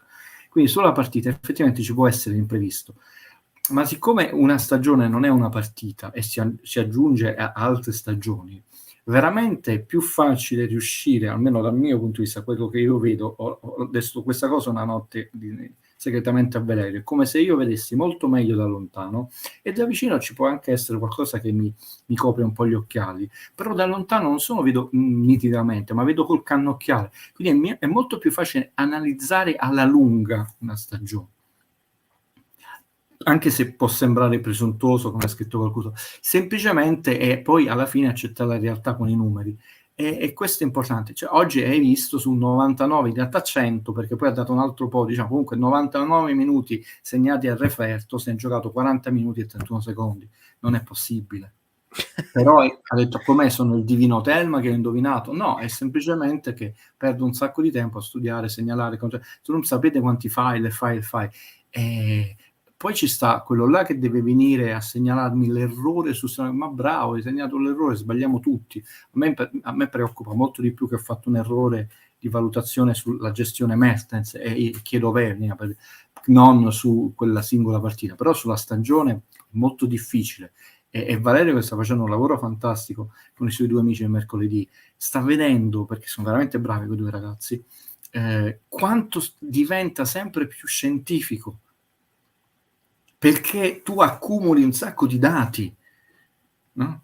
Quindi oggi Valerio l'ha detto, vi ha preparato psicologicamente e calcisticamente durante la settimana, non vi aspettate una bella partita, sarà una partita difficoltosa. È stata una partita difficoltosa dove ti hanno fatto giocare a tratti. La cosa che mi preoccupa è che noi dobbiamo imparare bene a giocare con la superiorità numerica, Valerio. Non puoi arrivare agli ultimi minuti che ti chiami gli attaccanti o i giocatori nella tua tre quarti con l'uomo in più avanti di un gol.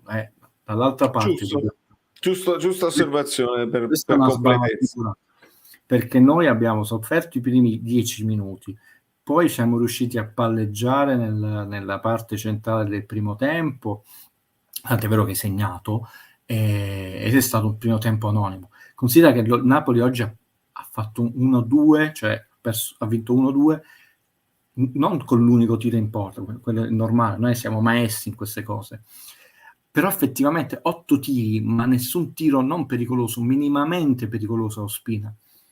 Ospina, dopo che si è fatto male la mano, speriamo che non sia frattura, nulla di male, non ha più toccato il pallone con la mano, sia perché non ha avuto tiri, non ha avuto uscite alte, non ha avuto calci d'angolo, e sia perché l'ha rimessa dal fondo, non l'ha mai giocata alla mano, al piede. Quindi lui, fateci caso, se rivedete la partita, lui non ha più usato le mani, sia per la pochezza totale del Verona, e sia perché ha cercato di non usarlo. Però tu hai preso un solo gol sull'unica vera azione buona, e questo non va bene, nel senso, perché appunto è stato il Verona, il Milan ti ha fatto male, infatti al Milan sei riuscito a produrre di meno gioco.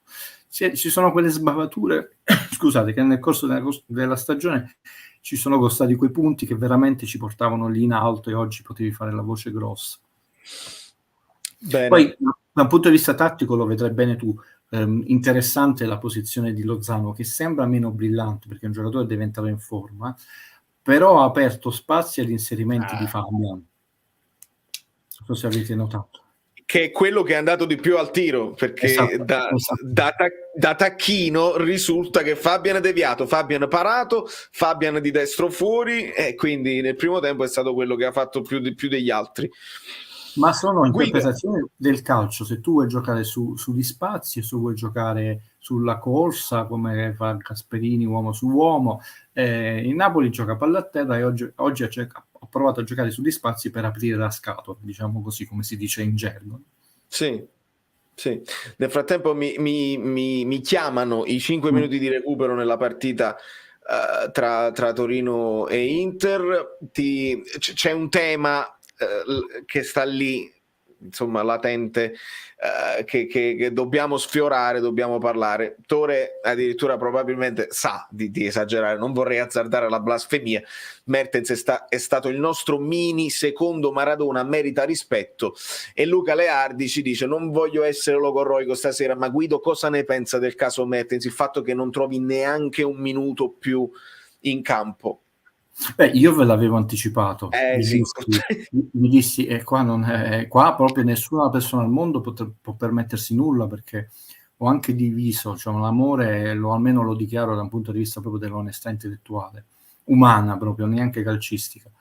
E infatti ho detto, quindi da un punto di vista dell'innamoramento dovrei essere anzi molto poco obiettivo, perché mi faccio i film. Io dissi, sarebbe un sogno 150, ma per quasi uno sfizio fanciullesco mio, non li raggiungerà e giocherà pochissimi minuti, ma proprio pochi. Non mi aspettavo sinceramente, almeno con lui, questa scelta proprio di, posso dire il termine, Valerio? Mi autorizzi? Sì. Di umiliare la più grande bandiera del calcio Napoli. Maradona è un'entità astratta, c'è chi ha detto no, Iniesta, Messi è più forte. Non cadiamo in questo errore, come Kubrick, no? Che è un filosofo che ha fatto anche Cino. Maradona come lo devi considerare? Un leader politico, un rivoluzionario. Cioè Maradona è uno che Putin ha detto ci vediamo alle 9 del mattino, io ho detto io manco per mia madre mi alzo alle 9 del mattino, ed è Putin che ci sta mettendo sotto scacco il mondo, cioè ci vogliamo rendere conto di che Cristiano è. Bravissimo. Allora, quindi Maradona non può più essere considerato un calciatore, perché se noi consideriamo la sua vita, sono stati meno gli anni che ha giocato a pallone che più anche la caduta, anche come uno si riprende 2 volte dal problema della droga. Quindi Maradona è un'entità a parte, considerarlo un calciatore.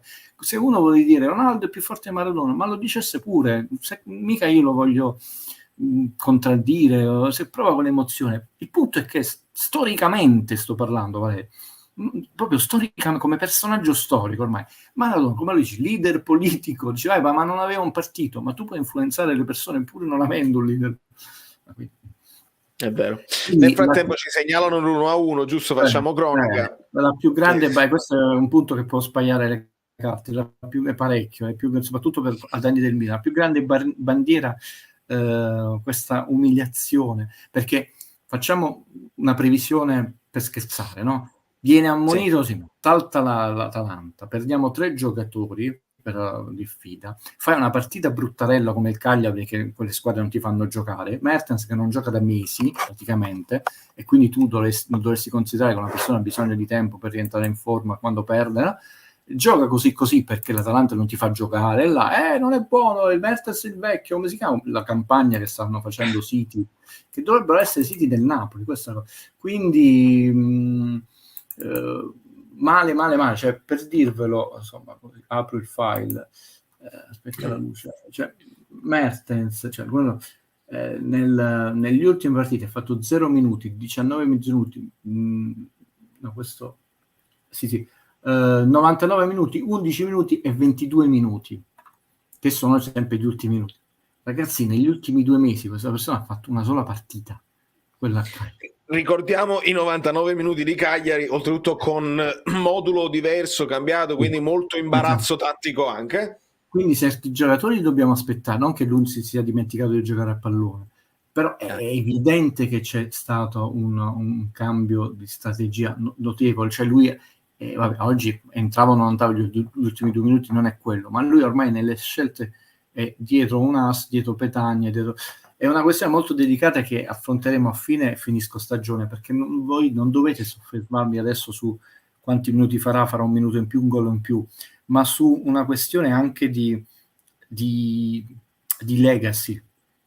Sì. Cioè una società, e qua vedi Real Madrid perché vince, prescinde dagli arbitri, pesa i tuoi trofei, pesa il peso politico, pesa le amicizie con i giornalisti influenti, pesa tutto, e pesa anche la legacy che riesce a trasmettere. Noi non abbiamo più legacy perché l'abbiamo persa con Maradona, nel senso che Maradona è stato troppo grande, e quindi pur non avendo avuto la partita d'addio, come si chiama, però noi da quel momento abbiamo perso un certo contatto, cioè rimarrà nella storia la partita di addio di Gerrard con Liverpool, di Totti, cioè, sono elementi importanti, perché è un messaggio che io do anche ai futuri calciatori, dire guarda, è inutile che tu diventi una stella di questa squadra, perché comunque non conterai nulla per questa società, per questa stampa. Io dal primo momento che noi ci siamo conosciuti ho battuto su un tasto molto importante per la memoria, perché poi essendo un bambino li vedevo con certi occhi, poi rileggendole li ho visti con gli occhi giusti, le umiliazioni e le cattiverie che si poneva a Maradona, ed era Maradona, di persone che adesso dicono che erano i migliori amici di Maradona. Quindi storicamente quel vincere contro tutti, Maradona non ce l'aveva, attenzione ragazzi, solo con gli arbitri.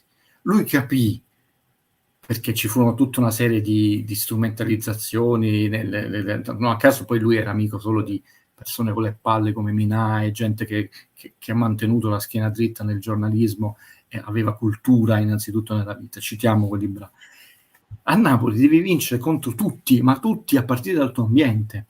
Allora, una società che distrugge, umilia i suoi pochi miti, perché ne ha di meno rispetto a società che vincono 15, 20 Champions, anche in questo avrà meno peso come carisma. Tu comunque devi costruirci e poi il ragazzo è un ragazzo non solo d'oro, cioè Poi la contraddizione dov'è, Valerio? Che sbandieriamo questa napoletanità, l'orgoglio napoletano, e una persona che veramente sembra, non tutta napoletano, ha preso, si è contaminato, ha dato lui qualcosa della sua cultura fiamminga, si è preso, c'è un miscuglio bellissimo che è l'idea di Napoli, cioè una città aperta al mondo. Bravissimo. E questa napoletanità che fine fa? Quindi c'è una componente malsana anche, c'è una componente bellissima, che probabilmente siamo più noi che viviamo lontano da Napoli che la portiamo avanti, come la fede napoletana a Barcellona, di New York, eccetera. Però su questa cosa la rivendico. A fine stagione state sicuri, con la serenità che mi contraddistingue. Io ormai ho accettato l'idea che andrò al San Paolo e non lo vedrò giocare l'ultima partita, perché mi faranno questo scarro, l'ho capito, come fece un po' alla maggio. Sì. Allora, nel frattempo, vabbè, è finita chiaramente la partita Toro-Inter con l'1-1 e grazie a tutti per averci L'ornamento ha segnato Sanchez. Avere ricambi senza dubbio.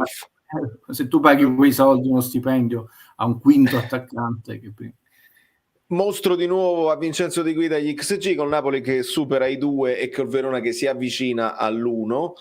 Ovviamente faremo approfondimenti al riguardo anche mercoledì. Poi c'erano un pochino di messaggi che sottolineavano quello che mi dicevi prima, Guido. A coloro che esprimono brutalità e becerume vorrei evocare la pianista ucraina che contrappone Chopin alla feroce aureoli della devastazione, proprio come virtuoso Spritzman e il pianista. E fa coro a questo commento anche Valeria. Buonasera, le sue parole mi hanno ricordato la famosa citazione di De Crescenzo nel Mistero di Bellavista. Io penso che Napoli sia l'ultima speranza per l'umanità. Quando alla fine lui dice però che traffico, è bellissimo.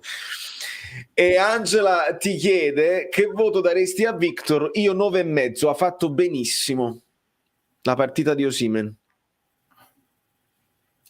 Non mi piace dare i voti, però se volessimo giocare 7,5 per la rapacità e 6 per il resto. Deve migliorare molto, ci sono stati 2 o 3 movimenti sbagliati dove tra l'altro eravamo 2 contro 1, è ancora un po' confusionario, non protegge bene la palla, ma questo è bene perché significa che può migliorare tanto.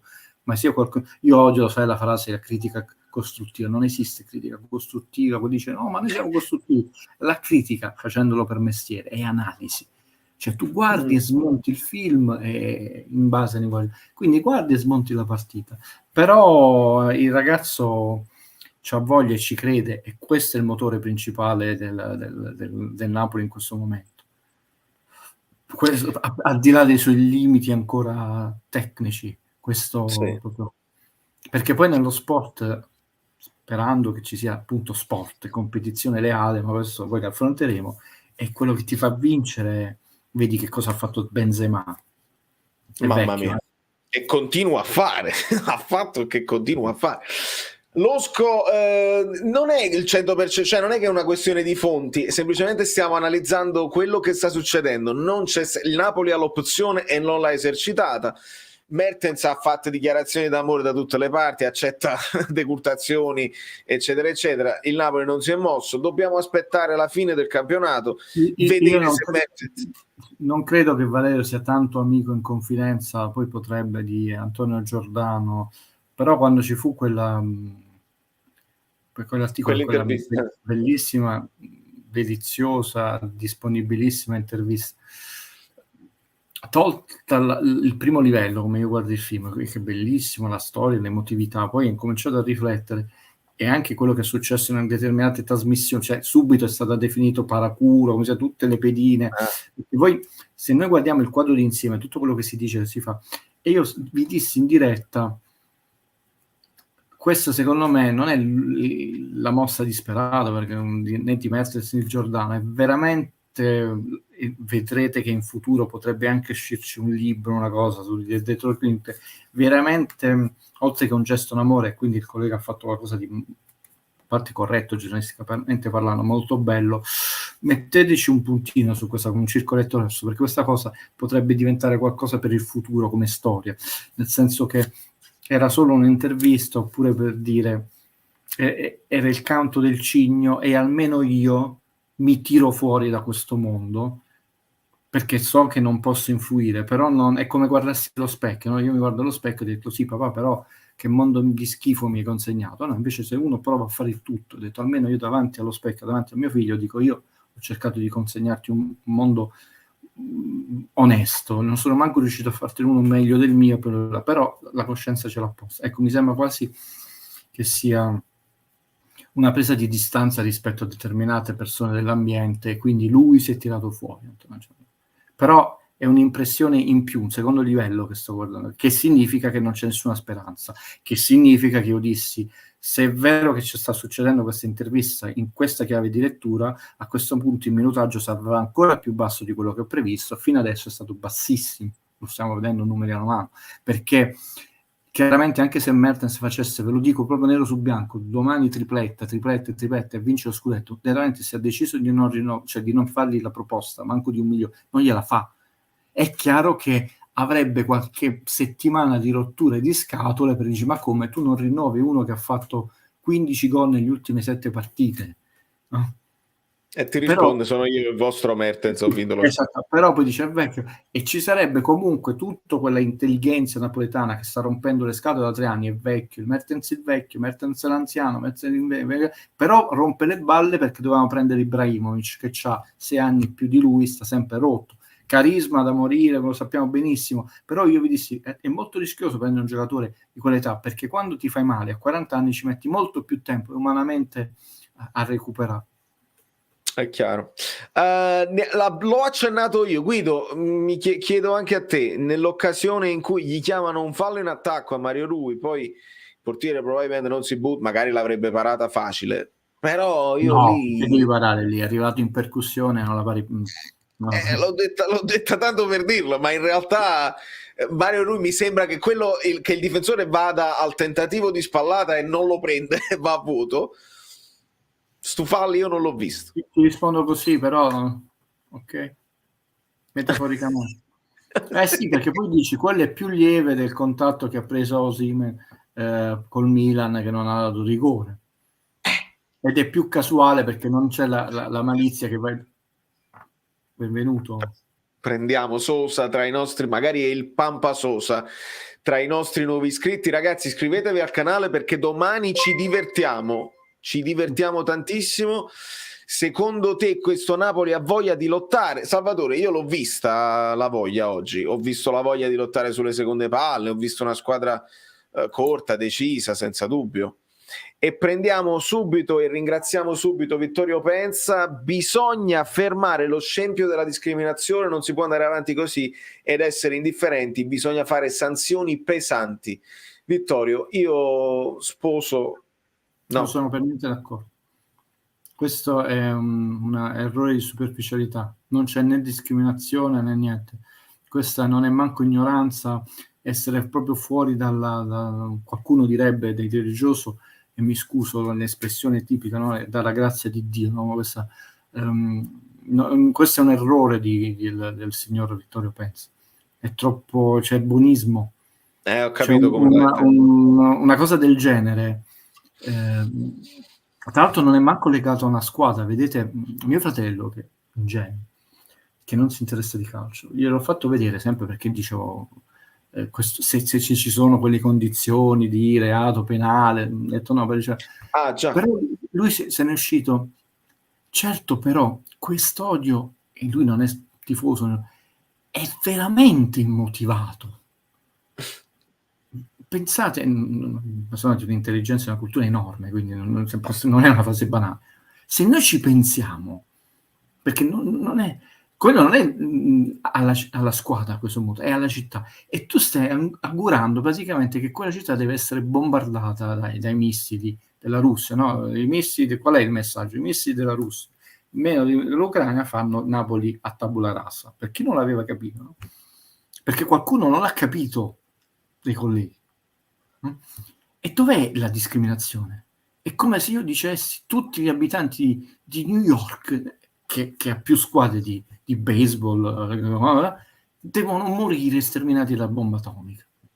Non è discriminazione, non è manco odio, non è manco brutalità, non è manco ignoranza, è qualcosa che io ve lo dissi e ve lo voglio ripetere. Per me il fondo si toccò quando sentì piangere Mazzola in una trasmissione radio per lo striscione allo Juventus Stadium su Superga, e sono un napoletano, figlio di napoletano. Allora io mi domando, qual è, colleghi, non tifosi, il fondo che tu dici questo è il fondo, è il limite oltre il quale moralmente, eticamente, al di là della norma sportiva, vedete l'errore, sono duro con questo signore, la discriminazione, qual è da un punto di vista etico? La deadline dice questo è fine, da questo momento in più non si può andare giù e si fa sul serio e si, da un lato, persegue legalmente, civilmente, amministrativamente, penalmente questa gente, dall'altra parte iniziamo dalle scuole elementari a educare a principi di lealtà non solo sportiva ma anche di integrazione razziale, eccetera, perché devono andare avanti tutti e due i filoni, Valerio, perché se no ti trovi sempre come quel collega dice che sono 4 scemi. L'unica persona con Su cui Sam quattro scemi aumentano sempre. io gli feci notare, perché la chiacchierata che facevo, guarda che io sono un figlio delle Cell, 4 scemi, se erano 4 scemi dall'85 sarebbero già estinti perché avrebbero 80 anni e sono morti, quindi invece ci sono, no. Quindi non è discriminazione, un messaggio del genere, tra l'altro in un momento drammatico da un punto di vista della pandemia, da un punto di vista delle guerre, da un punto di vista climatico, da un punto di vista dell'economia, da un punto di vista che domani ci vanno di nuovo in sciopero i trasportatori, non è fuori luogo, è fuori dalla grazia di Dio. E mi scuso con tutti quelli che sono... Disumanità. Sì, è disumanità. E quindi la domanda che io vi faccio, cari miei colleghi, perché quando siamo tutti complici a minimizzare, mi vogliamo stabilire, perché fino adesso è sempre di più, quale sarà il punto di non ritorno? Dice questa è basta, cioè adesso si è esagerato, perché finisce sempre che si minimizza. E ti dico di più, per quanto mi riguarda, i vari giudici sportivi che nel corso degli anni hanno fatto 10.000 muti, avrebbero dovuto fare una sola cosa da un punto di vista proprio come uomini di legge. Se il sistema calcio è marcio, se questo sistema comunque essendo esercizio del potere non puoi toccare la Juve, non puoi toccare me, così mi dimetto, ma io non sono complice di questa pagliacciata di 10.000 euro di multa, 15.000 euro di multa, là, perché sono un uomo di legge e la legge ha dei principi fondamentali che si basano sull'astrattezza, cioè non prevede il frutto di Valerio ma il frutto della mela, altrimenti è la legge ad persona, principi di certezza, no? E vengono meno tutti questi principi, detto. Quindi basta, cioè per me basta anni fa, perché dobbiamo aspettare il prossimo, fare 5 minuti che facciamo gli indignati, però queste cose capitano. Questa cosa, Valerio, non doveva capitare culturalmente. E capita perché è giusto che mi fate questa domanda. Capita, cari colleghi di difesa, perché non sono 4 scemi. Perché questa cosa è di una gravità inaudita, perché significa che tu l'hai pensata, hai avuto tutto il tempo di dire sì, l'abbiamo pensato, la scriviamo, compriamo il drappo, i pennarelli, I colori. I colori. No, raga, però stanno facendo una cacchiata. Invece no, la porti lì, mentre la porti nel posto dove la devi far vedere più visibile possibile, puoi sempre pensare, però forse stiamo esagerando, cacchio, lì stanno morendo, no? Là lì compare su tutti i social e dovete sapere che io per primo l'ho mandato a Valerio quando non c'era su nessun giornale, perché io sono sensibilissimo di fronte a questi temi, ma anche se non l'ho pubblicata io per primo, ma Mirko Calemme, lo diciamo, ragazzo, e non è che dopo c'è stato un mea culpa, ci scusiamo, abbiamo esagerato, ci siamo resi conto dall'indignazione, no. E questa non è più discriminazione, ragazzi, è lì l'errore, quando le varie trasmissioni, no, ma sono cori, quanto invece è discriminazione, sfottò, va bene. Voglio dire, se dicono a quella persona, tua moglie deve, non un popolo, tua moglie deve morire, siccome alza le mani. Allora, la mia domanda, qual è il punto di non ritorno? Allora, Francesco ci fa una battuta, sono io il vostro Mertens, che è quella che abbiamo detto anche prima. Ringraziamo ancora Vittorio, l'abbiamo visto la settimana scorsa in Messico, 17 morti, che è successo anche proprio la violenza negli spalti. Non va bene, non va bene. Infatti, È chiaro, è chiaro. E volendo tornare un attimo al campo, prima di tutto tiro un attimo le orecchie a Massimo Selvaggi, ma ovviamente sarà andato un attimo a vedere la partita dell'Inter. Invito Vale a guardare il rigore non dato al Toro, perché è qualcosa di vergognoso. Massimo Selvaggi, addirittura l'ho girato al canale Telegram. Dove sei? Scherzo, ovviamente tu sei... siamo sul pezzo qui. Ma siamo sul PEC, tra gli amici bellini indignati che mi scrivevano in live, l'abbiamo addirittura girata dopo il gruppo degli abbonati. Tornando un attimino alle cose del campionato, vista la media punti attuale dell'Inter, la consideri ancora la favorita numero 1 dello scudetto? Un piccolo off topic sul film La farfalla sul mirino. Noi come rosa, come società è forte. Il Milan è una squadra, è una società costruita molto bene, tra l'altro da Maldini. Mi pare, vista anche bene tutta ieri, che gli manchi qualcosina proprio a livello di qualità, però c'ha voglia di vincere, c'è una società che è abituata a vincere, c'ha degli uomini che hanno vinto, uno in campo, uno fuori dal campo. L'Inter consideriamola comunque con i 3 punti scusate del Bologna. È chiaro, ho detto, ormai la media punti si è abbassata a 83 punti, lo scudetto 83-84. Tu stai facendo mordere le mani quest'anno la Juve, che casomai ne fa 80, 81, 2 pareggi ne farà la Juve, no? Arriva a 79, dici mannaggia il girone. Però cioè, l'Inter ne ha 59, quindi ne ha 62, è testa a testa col Milan. Poi Bologna stiamo vedendo, ormai ha finito il campionato, quindi lì ormai sarà questione di inerzia, e sarà questione e lì entrerà proprio a gamba tesa il buono, il brutto e il cattivo, e noi siamo poi tra l'altro c'è una considerazione importante, sono tutti e 3 allenatori che non hanno mai vinto uno scudetto in Italia, Spalletti, Pioli e Inzaghi. E permettimi la chiosa, che tu, dato che mi fai l'assist a porta vuota, quando l'allenatore non ha questa esperienza, conta l'esperienza della società. Infatti. È facile, questa era facile però, veramente a porta vuota. Ringrazio e saluto Ludovica Fiore che torna tra noi, è semplicemente un rinnovo dell'abbonamento, e ringrazio sempre tantissimo ragazzi tutti quelli sulla domanda, certo, se una persona mi cita un film giapponese del 67, io mi alzo, mi inchino e dico mamma, tanta roba su questo canale, detto, perché significa che c'è gente che c'ha cervello, c'è sensibilità, però insomma è abbastanza complesso e raffinato. Ho detto è bella, è una bellissima citazione, perché poi c'è un bel ricordo, un film in bianco e nero, io l'ho visto una sola volta tanti anni fa.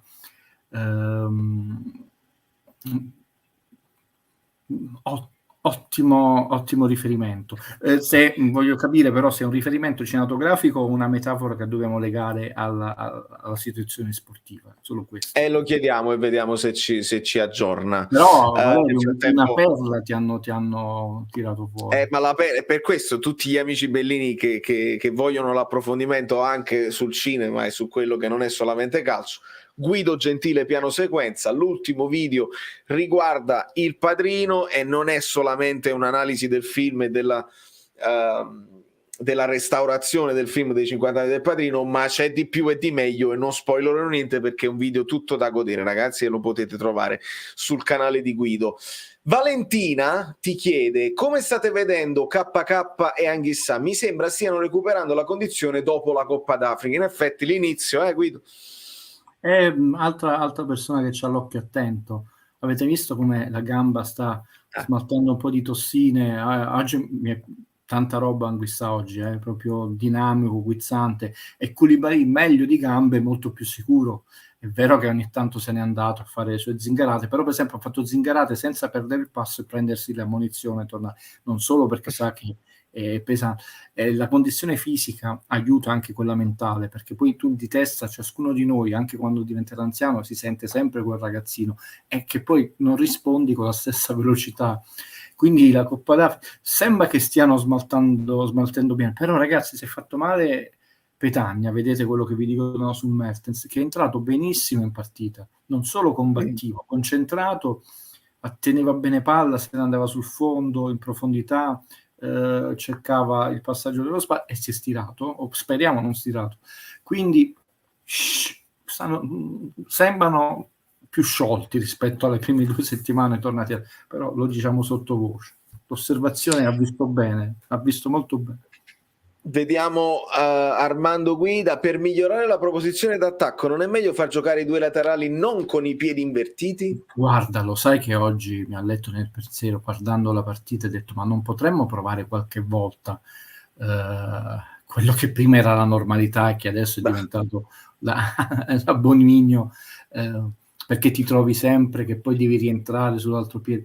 Infatti io Politano, per me standing ovation, perché fa il cross di destro e rubi un tempo al difensore. È tutto lì. E poi, come ho detto, Fameli con un avvoltoio, attacca benissimo lo spazio. Ragazzi, quel ragazzo ha una elevazione, non è tanto la questione che salta in alto, quella invece il fuorigioco deve migliorare, ma il timing di impatto.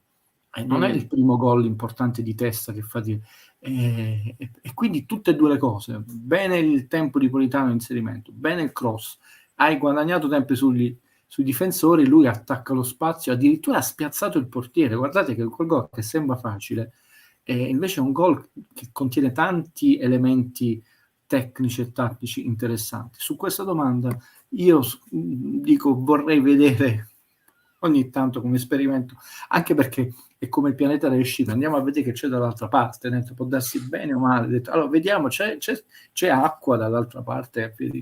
Oggi Mario Rui lo meritava il gol, il ragazzo a parte qualche sbavatura non possiamo dire nulla quest'anno nella stagione, e lui a un certo punto, avendo perso un tempo di gioco, chiuso il cross su sinistro e voluto rientrare sul destro, quando vi ho detto la cosa importante di avere l'equilibrio del 90 gradi nel calcio del pallone tra il femore, il ginocchio, la caviglia, il pallone, ha fatto quel tiro precisissimo, punto di incrocio dei pali col piede destro.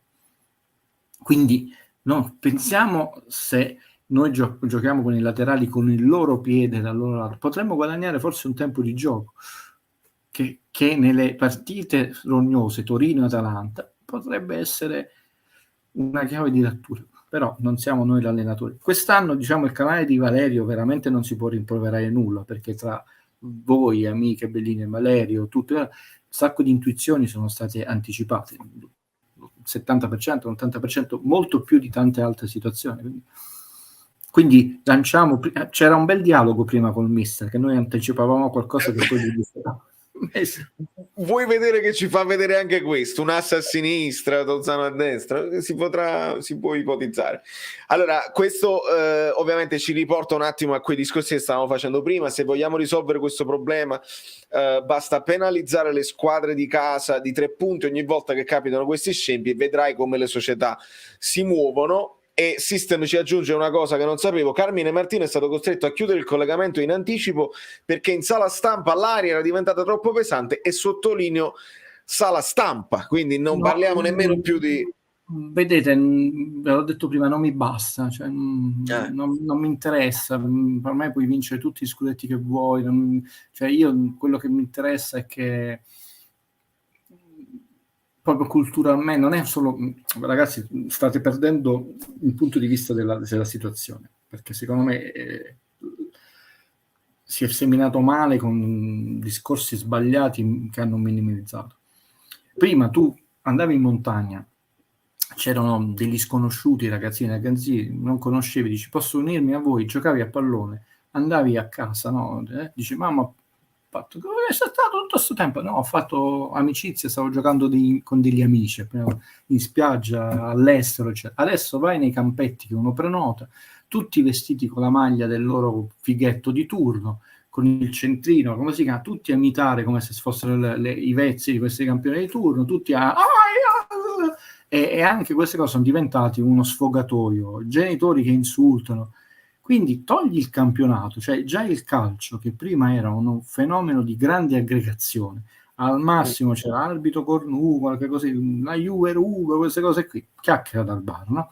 Ma oltre questo non si andava, il sacchetto dell'immondizia andava, Napoli veniva insultato, però diciamo nell'ambiente, tolta la partita, tu non venivi insultato se andavi a giocare da un'altra parte, venivi insultato Napoli-Verona-Napoli, queste cose. Adesso l'ambiente è malsano, cioè parlare di calcio con qualcuno significa litigare, perché le persone che hanno sale nella zucca, che non sono volgari, che vogliono veramente ragionare, a me non frega niente che l'hanno dato o non hanno dato rigore, veramente io posso litigare con un amico interista, io uno dei miei migliori amici è interista, ve l'ho sempre detto, non abbiamo mai litigato sul calcio, perché siamo amici, perché siamo due persone intelligenti, no? Perché poi tra l'altro io dovrei culturalmente litigare con il mio amico, mica lui non l'ha dato Non ha dato il rigore. Sì. Anche questo, no? E quindi io voglio essere chiaro, più severo. Qua va fatto un cambio culturale dell'ambiente, andrebbe fatta pulizia di tutta una serie di giornalisti, lo dico, che insultano, ce n'è uno, forse non lo nomino, che poi uno della nostra schiera napoletana va in questa trasmissione, risponde agli insulti, il salto della Mondego, ma a Napoli lì. Ma che contributo, oltre che culturale, di pace hai portato a dire agli Olimpiadi a Napoli, lo scippo del Rolex, il salto della monnezza, la cosa lì. Però questa gente fa carriera, questa gente sta in TV e questa gente crea tutta una setta di seguaci che non sono più quelli che Valerio, Guido, due sconosciuti, vanno a Roccaraso, possono giocare a pallone, fanno amicizia di persone di Roma, di Pistoia, di Trani, di Ragusa, di Bolzano e sono amici. Cioè, ragazzi, è cambiato l'ambiente a prescindere. Magari fosse solo la partita, allora io ti darei ragione, 3 punti, squalifica il tavolino, ma non cambieremmo le cose, perché quella cosa è successa prima della partita. Quindi pensate, io su questa cosa voglio essere severo oggi, non è che è successa dopo, quindi cioè, siccome il Napoli ha avuto 3 rigori, tu ti sei incazzato, c'è la premeditazione. Vuoi leggere come ha reagito Leonardo? Perché Losco ci dice: oggi ho dovuto spiegare lo striscione a Leo e dopo lui mi ha chiesto se avrebbero retrocesso il Verona per questo. È stato difficile spiegargli la questione. Sono pienamente d'accordo. Sipario. No, Sipario, possiamo andare a casa, c'ha tutto, io non mi avrete mai, attenzione, non nessuno, anche un tifoso napoletano che si imbrutisce. Infatti io su questo sono molto preoccupato, perché stanno vincendo loro, stanno facendo diventare cattivi e brutali anche persone che mai e poi mai. È sbagliato, ma sono stati complici chi... Ripeto, invece di parlare di cose belle, ci sono pagine meravigliose di storia, di romantiche, di calciatori, pagine da recuperare. Allora, tu perché devi andare in TV a offendere, a fare queste provocazioni e ridere? Quando tu potresti fare la pagina della Marcotte, la pagina della tattica, la pagina della novità tecnologica di nuovi materiali, no? Pensate quanto noi sprechiamo, no? Tu in una trasmissione potresti avere 5 rubriche tutte utili e poi il momento un po' del talk. Invece cagate, scusami Valerio, che alimentano, no scusa per una volta, meno male che non c'è rite perché sennò farebbe hashtag, però quello è. No, ma è così, è così. Poi, senza considerare, io ce l'ho questo senso di responsabilità, adesso che ho scoperto che tu hai anche una linea molto verde, quindi nel linguaggio più semplice, io come padre di famiglia mi viene da piangere quando ho letto questa cosa. Come giustifica un padre al proprio figlio? Che cosa si deve... Anche perché lì è sbagliato attraverso il calcio, perché tu devi tirare dalla tua maglietta perché l'altra... No, devi toglierti la maglietta, io lo dico sempre, noi dovremmo toglierci la maglietta, metterla nel cassetto, ho detto qua non c'entra più niente con lo sport, il tifo, qua c'entra l'essere umano. E io insisterò, ragazzi, l'85 è lontano, non sappiamo che cosa avrebbe portato un sistema diverso, più etico, però sappiamo perfettamente cosa ha portato il sistema dell'omertà. Questo. Il non fare nulla. Sì, sì. E io non posso che abbracciare, non idealmente, chiaramente idealmente perché siamo lontani, ma veramente con tutto me stesso, Leonardo e tutti i Leonardo di questa terra, di qualunque squadra, e chiedergli scusa se la mia generazione, quella soprattutto superiore alla mia, ha fallito. E mi vergogno molto. Sì. Luis ti dice riguardo Verona-Napoli, non capita spesso che il Napoli sia in vantaggio su contrasti aerei e intensità. Aggiungo, al di là dei contrasti aerei, i contrasti proprio, cioè il numero di contrasti, il Napoli è in vantaggio sui contrasti rispetto al Verona. Non me lo sono studiato con i dati, non è tempo delle chiacchiere, detto Spalletti.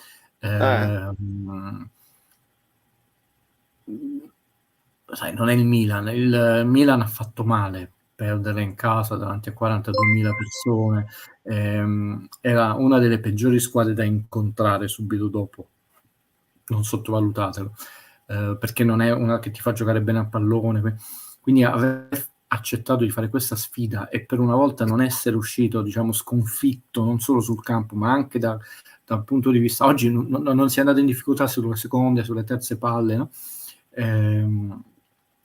Peccato quegli ultimi minuti lì, ma sono sbavature dove tu devi avere più calma, precisione e forza, perché sei anche in vantaggio, no? di un uomo, non devi rischiare di prendere un angolo, una rimessa laterale, una punizione, sono tutte quelle situazioni che azzerano il vantaggio numerico di una squadra, il gioco da fermo, il gioco. Però è vero, tutte notazioni fino adesso di gente che forse ha visto la partita con l'audio spento e ha visto bene la partita. Un'altra considerazione che ho detto in reaction, ma ho dimenticato di dire stasera in live di Francesco, la parola d'ordine è stata concentrazione, vista la perfetta linea di fuorigioco nel Napoli che ha tarpato le ali e il centro del Verona. Soprattutto nel primo tempo, Guido, spesso li abbiamo messo in fuorigioco. Koulibaly mi ha sentito, che io gli voglio un bene umano, incredibile. Pure lui un pochino non perfetto nella linea, ma non perfetto sempre da mettere in fuorigioco. Li abbiamo fatti nervosire sportivamente parlando, perché è una tecnica legale mettere in fuorigioco. Altra osservazione, è vero, è avvenuto a volte di mezza figura, ma insomma è il regolamento, cambiatelo, e intanto si vince in tutti i modi la partita, cioè quello è un modo non solo legale, perché difesa molto alta per tanti tratti della partita, quindi molto coraggiosa quando eravamo alti. Mi è piaciuto molto il gol di Di Lorenzo, di fatto, perché quest'idea di non fermarsi, fare in break, andare davanti, lui che anche prima, passaggio è stato intelligentissimo, poi subito ha attaccato lo spazio Osimhen e ha fatto il tap-in vincente. Sono quel tipo di gol, cioè di quel break, no? Che si chiama così in pallacanestro, noi non l'abbiamo mai visto quest'anno. Il Napoli non lo fa mai. E vanno sottolineati. Io che, ripeto, non essendo un giornalista ideologico che deve fare politica attraverso il calcio, quando una cosa non mi piace posso anche sbagliarmi, lo dico, quando mi piace, ma mi piace perché è una soluzione che totalmente sportiva, anche quello, non è che noi oggi avevamo Petagna a terra e vedi l'ipocrisia di quando quelli si buttano, e il Verona non ha buttato la palla a terra e poi Lobotka infastidito l'ha buttata proprio il primo anello, per noi siamo un po' troppo signori a volte, no? Quindi non protestiamo, non copriamo la palla sulla punizione. Anche Koulibaly che fa così, che fa finta di non sentire, troppo signore. Io ho detto devi andare all'arbitro e devi far fermare la partita. Sì, lui è capitano, può andare a parlare e dire: vi stai sentendo? Che cosa vogliamo fare? E quello dice: non sentire niente, ok, però in modo tale che lui dice: io sono andato a dirlo, deve avere quel potere. Perché in telecronaca io non l'ho sentito mai, io l'ho dovuto sentire dopo, capisci? Sì, però noi non siamo quella squadra che mette pressione, cioè, vedete, avete rubato, ragazzi, vedetela da dietro la porta l'espulsione. È ovvio, se sentite il Vate che ha detto che non è espulsione, ma non è c'è una statistica su quel commentatore, non ha mai dato nel commento un episodio favorevole al Napoli. Quindi io mi preoccuperei, cioè, il giorno che dice così c'è l'Armageddon, cioè ci vado a chiudere nel bunker, sta morendo il mondo. Da dietro la porta lui fa così, Sì, lui si l'ha vede. visto, lui l'ha visto, si va indietro. È malizia. È importante vedere da più. Ringrazio ancora Alessandro Salerno. L'Inter e le sue partite che si pareggiano da sole, che fa un po' il paio. Era Luigi l'autore della genialata anche dell'altra volta. Le partite si dovrebbero vincere da sole. Sarò pessimista, secondo me è che l'essere cosiddetto umano sta raggiungendo la data di scadenza, cioè siamo alla fine del nostro percorso di Ti posso lasciare un minuto e torno fra un minuto. Come no? Una telefonata, sì, un minuto. Vai tranquillissimo, leggo altri messaggi di mio. Ovviamente tiene ancora a banco, ovviamente, ragazzi, la questione del VAR. Massa ha detto: se non mi richiamano nemmeno al VAR vuol dire che la mia scelta è stata corretta. Ma mi hanno detto che invece l'hanno chiamato al VAR. Io la devo rivedere questa storia. Mi dite che anche a DAZN e a Sky ne stanno parlando.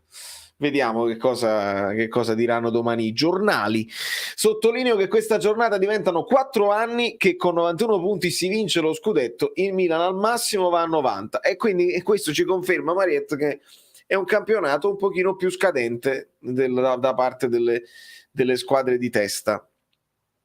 Pietro, ci sono stati i soliti burazzisti nei confronti di Osimhen e di Koulibaly. Lo segnaliamo perché lo segnaliamo. Io in telecronaca italiana non l'ho sentito, colpa mia che ho sentito in italiano e non in lingua, perché io sto a New York e quindi così. Spareggio dei mondiali, Jenny, non lo so, l'Italia è troppo grave, se per il secondo anno consecutivo non è mai successo nella storia, in qualche modo si deve fare. Mi dicevano che Elmas è forse squalificato e forse ci va bene. Le probabilità di qualificazione, questa la giro poi a Guido appena torna. Nel frattempo un medesimo hashtag, non so se Meret torna subito, non credo, perché insomma vertebra, insomma penso sia una cosa così. Ci vuole un terzo portiere, c'è Cardinale ex Nizza svincolato e poi a giugno lo diamo alla Salernitana, così ci fa Cardinale Sepe. Ma al di là della battuta, perché poi avevo letto il secondo, che c'è il secondo titolo. Scherzi a parte, il terzo portiere è importante, ci vuole almeno uno che puoi schierare. Inter e Milan hanno Cordaz e Mirante, noi non possiamo avere Marfella che a massima giocata in D. Guarda, uno non ci vuole mai pensare, perché poi alla fine avere Ospina Meret significa avere due tra i più come coppia, è probabilmente una delle migliori della Serie A. Perin, Cesni.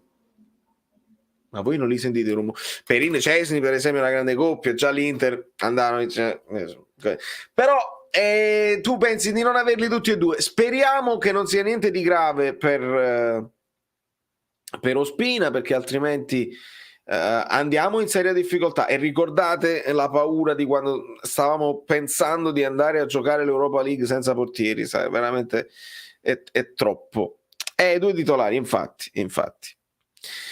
Allora, che peccato che Verona debba essere messa alla gogna per 4 farabutti senza scrupoli, vergogna. Angelo, non sono 4, perché l'organizzazione, fare uno striscione eccetera eccetera, e lo striscione è così, e ingoppo stadi e fanno così, e le autorità e la società e tutti, e quello a fianco che sta facendo il coro e non lo ferma, eccetera. Non sono 4 si fermano e si vengono messi sono 40.000, sono 450.000, sono 4 milioni di italiani, perché poi mo parliamo del Verona, ma è una continuazione, quindi non sono 4, non sono mai 4.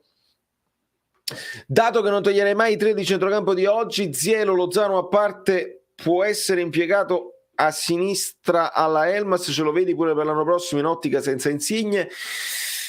Io a Zielinski lo lascerei un pochino più libero rispetto a metterlo su una fascia. Sicuramente lo può fare, però metterlo un po' più centrale, un po' che si cerca lui lo spazio, da mezzala può cercare lo spazio come l'ha fatto Fabian, da sottopunta lo può fare bene, metterlo proprio sulla fascia citi proprio il giocatore che secondo me lo fa meglio, che è Elmas. Anche lui sta bene centrale, però Elmas mi sembra più adatto alle rincorse. Osimhen nella classifica dei golatori di testa è al secondo posto con 4 marcature, a pari di merito con Dzeko, solo dietro a Mattia Destro. Strano Destro, che poi piano piano qualche gol lo sta facendo. Incredibile il Genoa, che sta ancora facendo pareggi una continuazione. Io porterei il portiere della Primavera che sta impilando tante prestazioni buone, e vediamo, alla fine te lo devi portare per forza, vediamo ma sono sempre riserve delle riserve, ragazzi. Nel frattempo segnaliamo che Nikita Contini, passato al Vicenza, ha fatto un mese straordinario, al punto che è stato votato miglior giocatore o miglior portiere di tutte le leghe A, B e C, quindi vuol dire che ha impattato bene col Vicenza. Se ci date Bobotta e Di Lorenzo alla Salernitana, io sono contento anche solo in prestito. River, no, ci servono tantissimo. Amico mio, non si può fare. No, non si può ignorare, Nick. Li abbiamo ignorati per gli ultimi 40 anni e aumentano e peggiorano. Non si possono ignorare. Mi dispiace.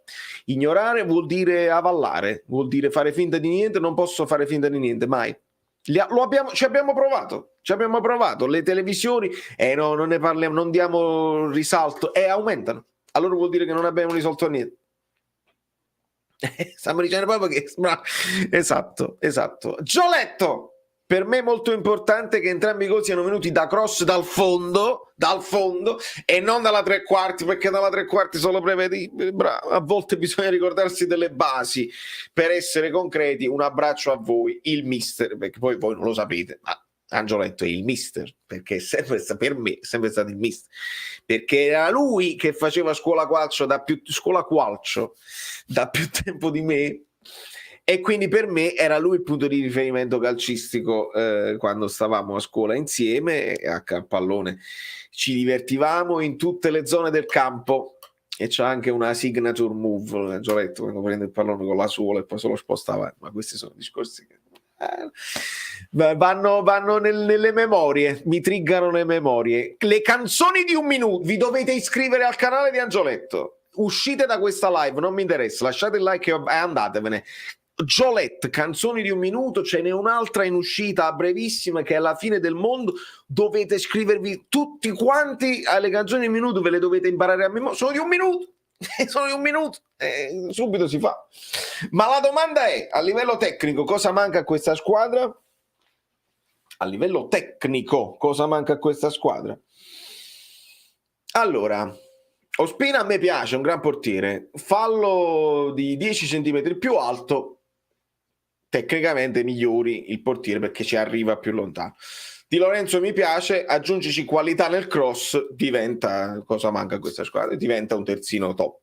Rachmani molto bene, miglioragli l'uscita dal basso, magari con dei lanci sopraffini che lui non ha, diventa un difensore top. KK, aggiungigli la prestazione continua per tutto il campionato e che non si infortuna mai, diventa top. Mario Rui, dagli fisicità perché il piedino ce l'ha, e dagli delle riserve a tutti questi, questo per migliorare tecnicamente.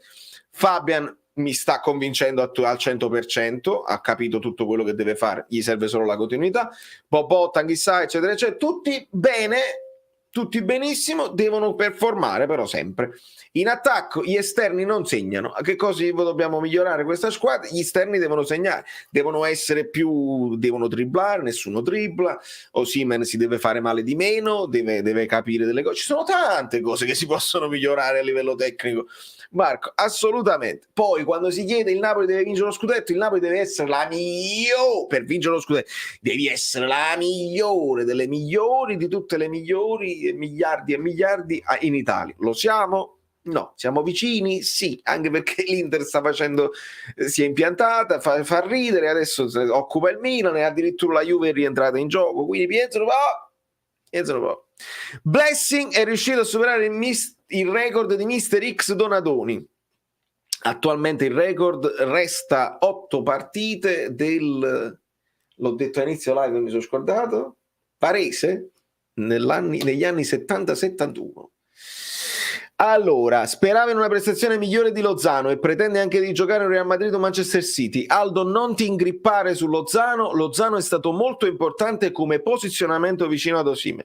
Domani nell'analisi tattica, secondo me, vi faccio divertire con screenshot, con i posizionamenti, con tutto la lavagnetta, perché ho capito non ha fatto una prestazione brillantissima, però la posizione è importante. Poi sblocca tutta una serie di discorsi. Sera, Vale, sono contento del Napoli oggi, prestazione sontuosa di Anghissà, tanta fisicità. Il Napoli oggi è uscito poco palla al piede, sempre palle su, va bene così, bisogna crossare di più. Meriti a Rui, meriti a Di Lorenzo, meriti a Politano. E è uscito poco palla al piede? Sì, ma pure meglio, perché Spalletti ce l'ha detto ieri in conferenza: se ti vengono a prendere uomo su uomo, liberano degli spazi e puoi fare la pallata. La pallata non l'abbiamo fatta necessariamente a scavalcare, alle volte Osimhen è venuto anche incontro e ha creato degli imbarazzi, perché se Osimhen viene incontro e Gunther lo segue, i due centrali, due braccetti vicino a lui, che devono fare? Devono guardare Lozano che sta comunque pronto a scappare, e allora anche le fasce, i quarti, che poi li chiamano quinti ma sono quarti, dovevano abbassarsi e poi non erano forti. Secondo me è stato studiato proprio. Come mi diverto domani. Come mi diverto domani. Ciao Marco, Forza Roma, perché no? Un messaggio comunque di pace, nel senso non c'è problema. Un abbraccio a te. Rachmani, un muro quest'oggi veramente, questo l'abbiamo letto. L'Inter è crollata, domenica col Milan ci siamo giocati lo scudetto. Guido, cosa ne pensi? Me lo segno, me lo segno di lato così la recuperiamo con Guido. Il vero Mr. X era Agostinelli. Vediamo un pochino se Guido è ritornato. Sì, scusatemi. No, ma figurati. È morto William Hart, quindi mi squillava il telefono. Dobbiamo organizzare qualcosa per il grande attore del grande freddo, il turista per caso. Era anche la coscienza morale di intelligenze artificiali. È la mia anima divisa in due, ma Napoli manca una società che abbia l'organizzazione, che cura anche i particolari dei viaggi, che fa perdere meno tempo in quisquiglie e che veramente adesso programmi qualcosa che per step. Un uomo di forte personalità a centrocampo, un attaccante che sia spietato, perché noi abbiamo avuto attaccanti bravi ma non spietati. Abbiamo avuto i migliori attaccanti che ha avuto la Serie A in questi anni, però a un certo punto serve proprio quello cinico, queste tre componenti più altre chiaramente. Sì, secondo me la partita col Milan perché lo stesso Cavani, perché qualcuno starà pensando ma Cavani era spietato, anche Cavani se ne mangiava parecchio, ne mangiava la metà, che poi ricordiamo che incide tantissimo. E la partita col Milan è chiaro, perché adesso sono 2 vittorie di differenza che devi avere col Milan, cioè quante partite può perdere il Milan? Una, quindi devi veramente non solo fare benissimo ma sperare che gli altri, insomma, Napoli può far bene, sì, e deve, è obbligato a far bene con questo campionato finale 21esima di tutto sommato alta classifica, sarebbe un delitto. Però per lo scudetto ricordate, tu non devi fare bene, non devi fare benissimo, devi essere il numero 1, che è una cosa diversa, quindi per essere il numero 1 non puoi perdere in casa col Milan nello sconto scudetto. Esatto, Guido praticamente è riuscito a rispondere a tutte le domande che mi ero segnato degli amici bellini, anche pazzesco. Le probabilità di qualificazione in Champions sono aumentate? Sì, la partita di oggi è molto importante, e soprattutto perché la Roma non sta avendo questa continuità. Vabbè, oggi pure quel rigore al 94esimo gli ha evitato la 10ª sconfitta in campionato, sono tante. L'Atalanta uscirà, però per ora sta perdendo punti preziosi. Scusate, fatemi vedere così non... L'Atalanta è meno 6 rispetto al Genoa, perché aveva pareggiato la partita di oggi all'andata. Diciamo che è meno 3 se vince la prossima partita, e l'Atalanta è meno scontata la vittoria rispetto all'Inter col Bologna. Noi meno 4, se noi manteniamo il meno 4 e l'Atalanta è meno 3, pari e patta, insomma. Adesso è fondamentale, la partita con l'Atalanta, la vittoria conta solo per lo scudetto, se tu ancora ci vuoi credere ovviamente, e se tu dici no, la voglio fare definitivamente fuori perché il pareggio, la sconfitta in casa al San Paolo è a lungo modo tanto, anche perché non sono 9, sarebbero 8, sarebbero 7, quindi a 7 partite alla fine poi diventano proprio poche le possibilità per recuperare. Ma anche se pareggi, pur avendo lo scontro diretto a sfavore, perché sarebbero 4 punti per l'Atalanta e 4 per il Napoli, però per quella famosa classifica guido sarebbero più 1 a noi, no? Metti il caso perché abbiamo perso all'andata, esatto. Metti il caso che pareggi, cioè vinci con l'Udinese, quindi meno 4, e pareggi con l'Atalanta, vai a meno 3 rispetto alla classifica guido. Diciamo che loro vanno a meno 3 pure loro rispetto a una 6, ma pareggiando quella partita il meno 3, recuperando la partita, no? Già diventa meno 5. E la forbice, il vantaggio di stare avanti ti consente che non devi essere per forza disperato, dici le devo vincere tutte, No, adesso tu devi vincere partite in casa con le squadre, devi vincere col Torino, devi vincere con l'Empoli, devi vincere con lo Spezia, devi vincere con l'Udinese, con le partite devi vincere. E le altre è per definire la classifica, con le partite devi vincere, non ci sono scusanti, perché comunque il margine è poco. Però non sei più costretto a fare i miracoli negli altri squadre. Il miracolo è se tu dici io voglio rimanere fino alla penultima giornata 3 punti dietro al Milan. Questa è la verità. Però abbiamo... vediamo. No, ringrazio Salvatore Iazzetta. Valerio, ho 2 figli, 7 e 4 anni, sono 3 settimane che non dormo perché penso ai bambini ucraini sotto le bombe. Quello striscione mi ha ucciso dentro. E mandiamo un abbraccio ideale. Fa veramente piacere leggere queste cose. Aspettatemi, capitemi, no? Certo. Perché è giusto, cioè quello striscione è condannabile, credo che vi ho anche annoiato oggi, perché è giusto avere questa reazione di totale presa di distanza, di non minimizzare, non è uno sfottò, non è una discriminazione, non è Napoli, qui si è passato il limite, perché appunto ci può essere una persona, pensate, non voglio dire una moglie, una donna, perché chiunque può interessarsi. Noi abbiamo Angela che è bravissima, che si interessa di calcio, uno dei nomi che ricorre di più nelle domande, ma una persona che non si interessa di calcio, quindi non se ne frega niente della rivalità Inter, Milan, Napoli, Verona, cioè, quello striscione lo vede per quello che è. Mm-hmm. Credo adesso di essere stato proprio ancora più chiaro. Ecco perché chi minimizza non solo sbaglia, ma è presuntuoso, perché lo guarda dal suo punto di vista, ed è un solo punto di vista. Ma ragazzi, nella vita c'è chi non si interessa del calcio e non è meno bravo di me, perché se tu hai la passione dei francobolli non sei un imbecille, perché saprai tu, anzi un mondo affascinante, mio nonno aveva la passione, quindi non c'è una regola che quello vale di più rispetto al tennis o rispetto a una collezione di francobolli come di bambole, di vintage o di qualunque altra cosa, ma quello squiscione è semplicemente disumano. Ed è giusto, chi ha questa reazione è un essere umano e come essere umano deve avere questa reazione, dire no, tu non mi avrai. Abbiamo un amico dell'Hellas, vedi, chissà che ne pensa l'amico delle Luca, dacci la tua su questo striscione, Forza Hellas Armi, si chiama pure Armi, vabbè, così la chiamano l'esercito, pure io dico l'esercito bellino, ma a me è bellino. Dici cosa ne pensi tu, se ti sei ritrovato in questa cosa. Nel frattempo io leggo Valentina Savino che dice: l'aggettivo di oggi è intelligente, secondo me, bravi a sfruttare le situazioni che spesso subiamo, vedi la furbizia sulle situazioni da fallo laterale, è bravo, che ci ricorda quello che abbiamo subito col Sassuolo l'anno scorso, e i falli subiti per spezzare il ritmo del Verona.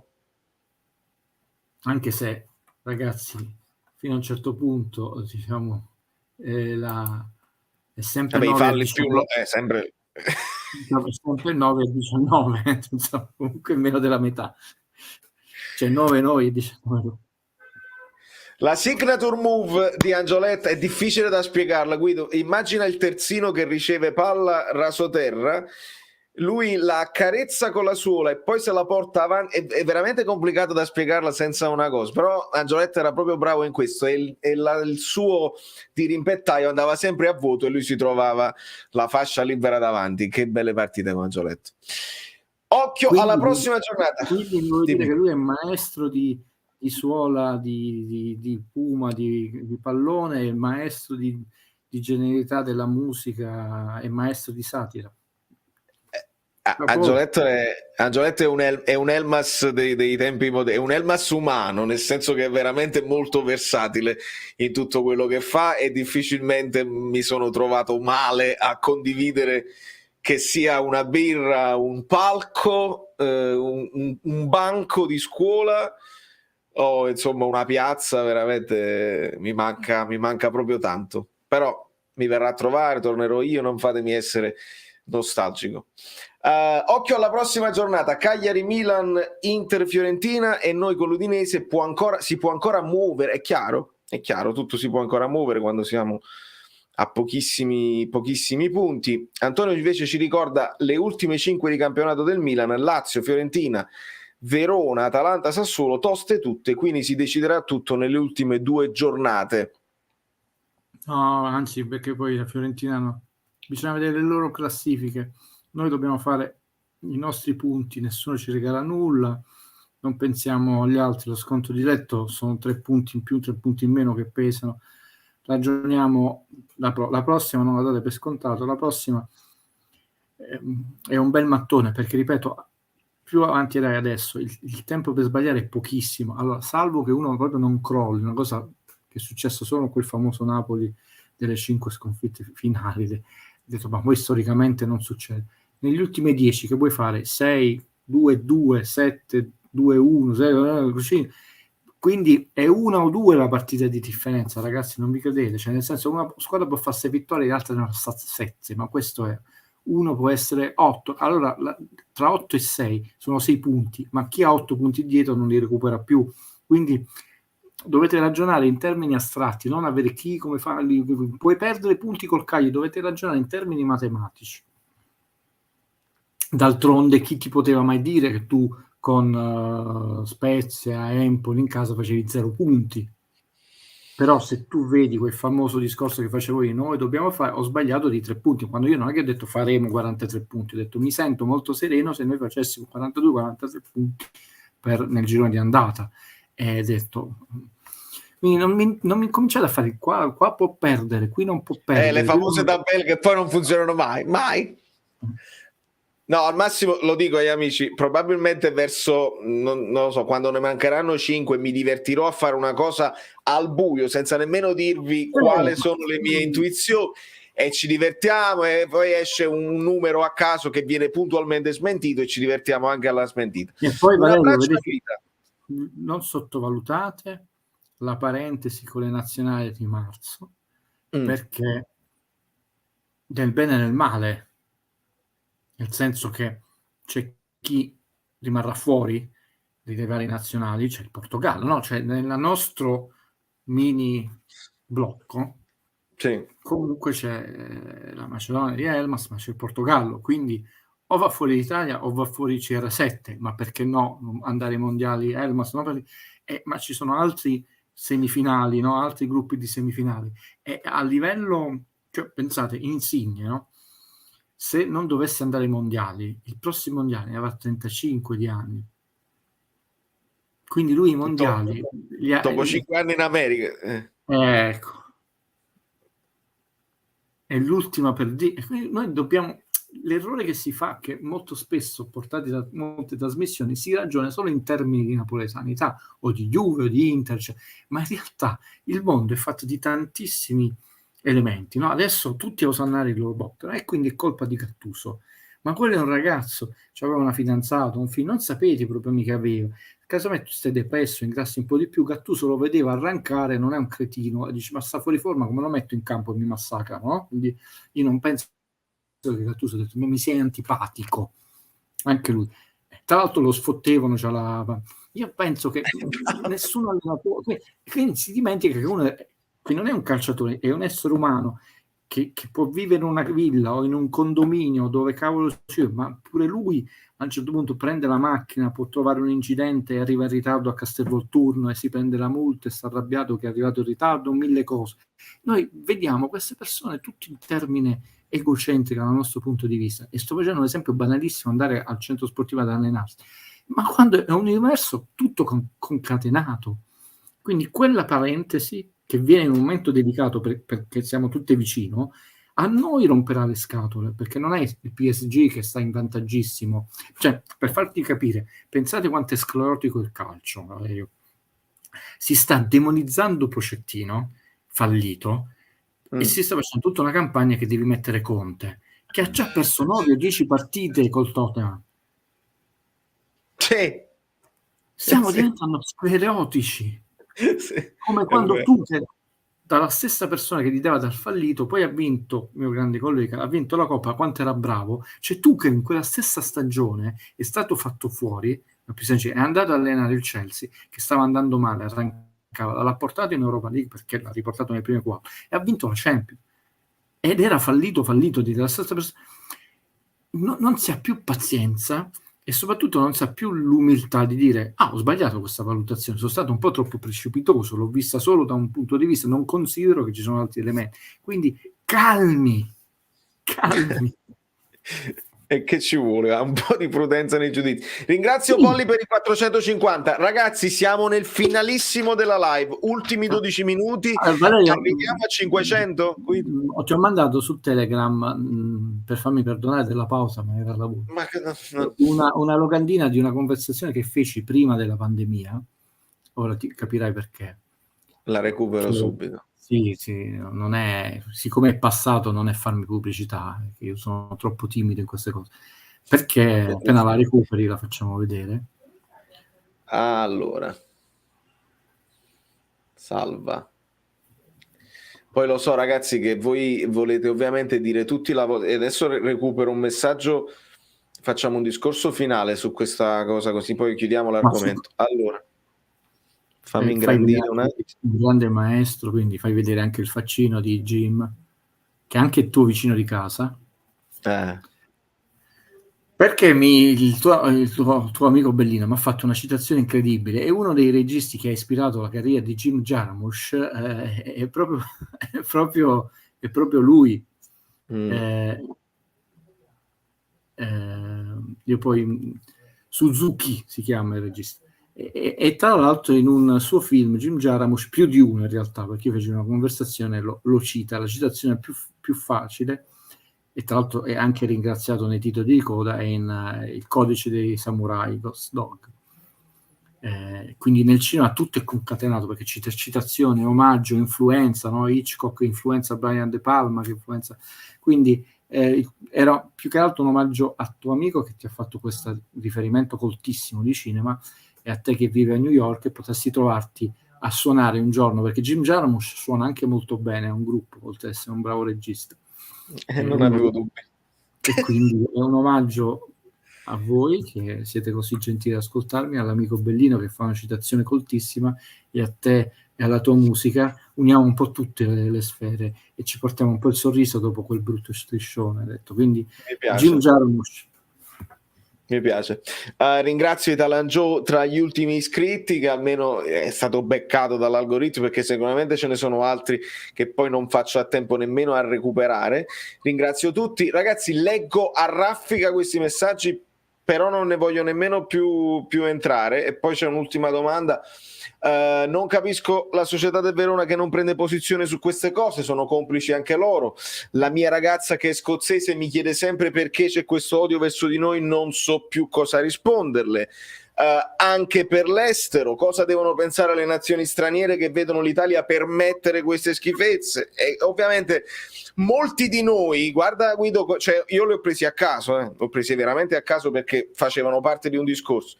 Torre sta a Londra, Francesco Fucci che sta a Barcellona. Non sono tutte osservazioni che si sposano con il mio, cioè l'altro punto di vista. Allora vi faccio questa domanda: non ragionate, non noi, tipo colleghi, in termini sportivi, non vi sembra che questo sistema omertoso per difendere un po', tirare per la giacchetta quella società, comunque poi ha penalizzato tutto il sistema, che è un sistema meno ricco, e alla fine ha penalizzato lo stesso la Juve, l'Inter, che è andato lo stesso il famoso cetriolo di Corrado Guzzanti in quella sketch bellissima, il cetriolo che ogni tanto vaga in Europa, Perché tu sei meno Esatto. attrattivo, sei meno attrattivo perché sempre tu lo vedi dal tuo punto di vista, del tuo articello, invece c'è un mondo, e per un mondo il razzismo è razzismo ed è condannato, e queste cose qui sono tremende, cioè nell'NBA non esiste una cosa del genere, è finita quella società, finita, immediata, il giorno dopo ti costringono a vendere la società. Cioè, ricordate che il presidente dei Los Angeles Clippers, non uno scappato di casa, il presidente, per una frase privata al telefono, molto meno grave, diciamo, comunque nei confronti degli amici afroamericani, fu costretto a vendere la squadra, senza se e senza ma. Perciò è una lega ricchissima, non vincono sempre le stesse squadre. Nei Los Angeles Lakers sono noni in classifica, pur essendo la squadra più potente, cioè non vinco sempre gli stessi, sono noni in classifica, forse non vanno manco i playoff, per dire.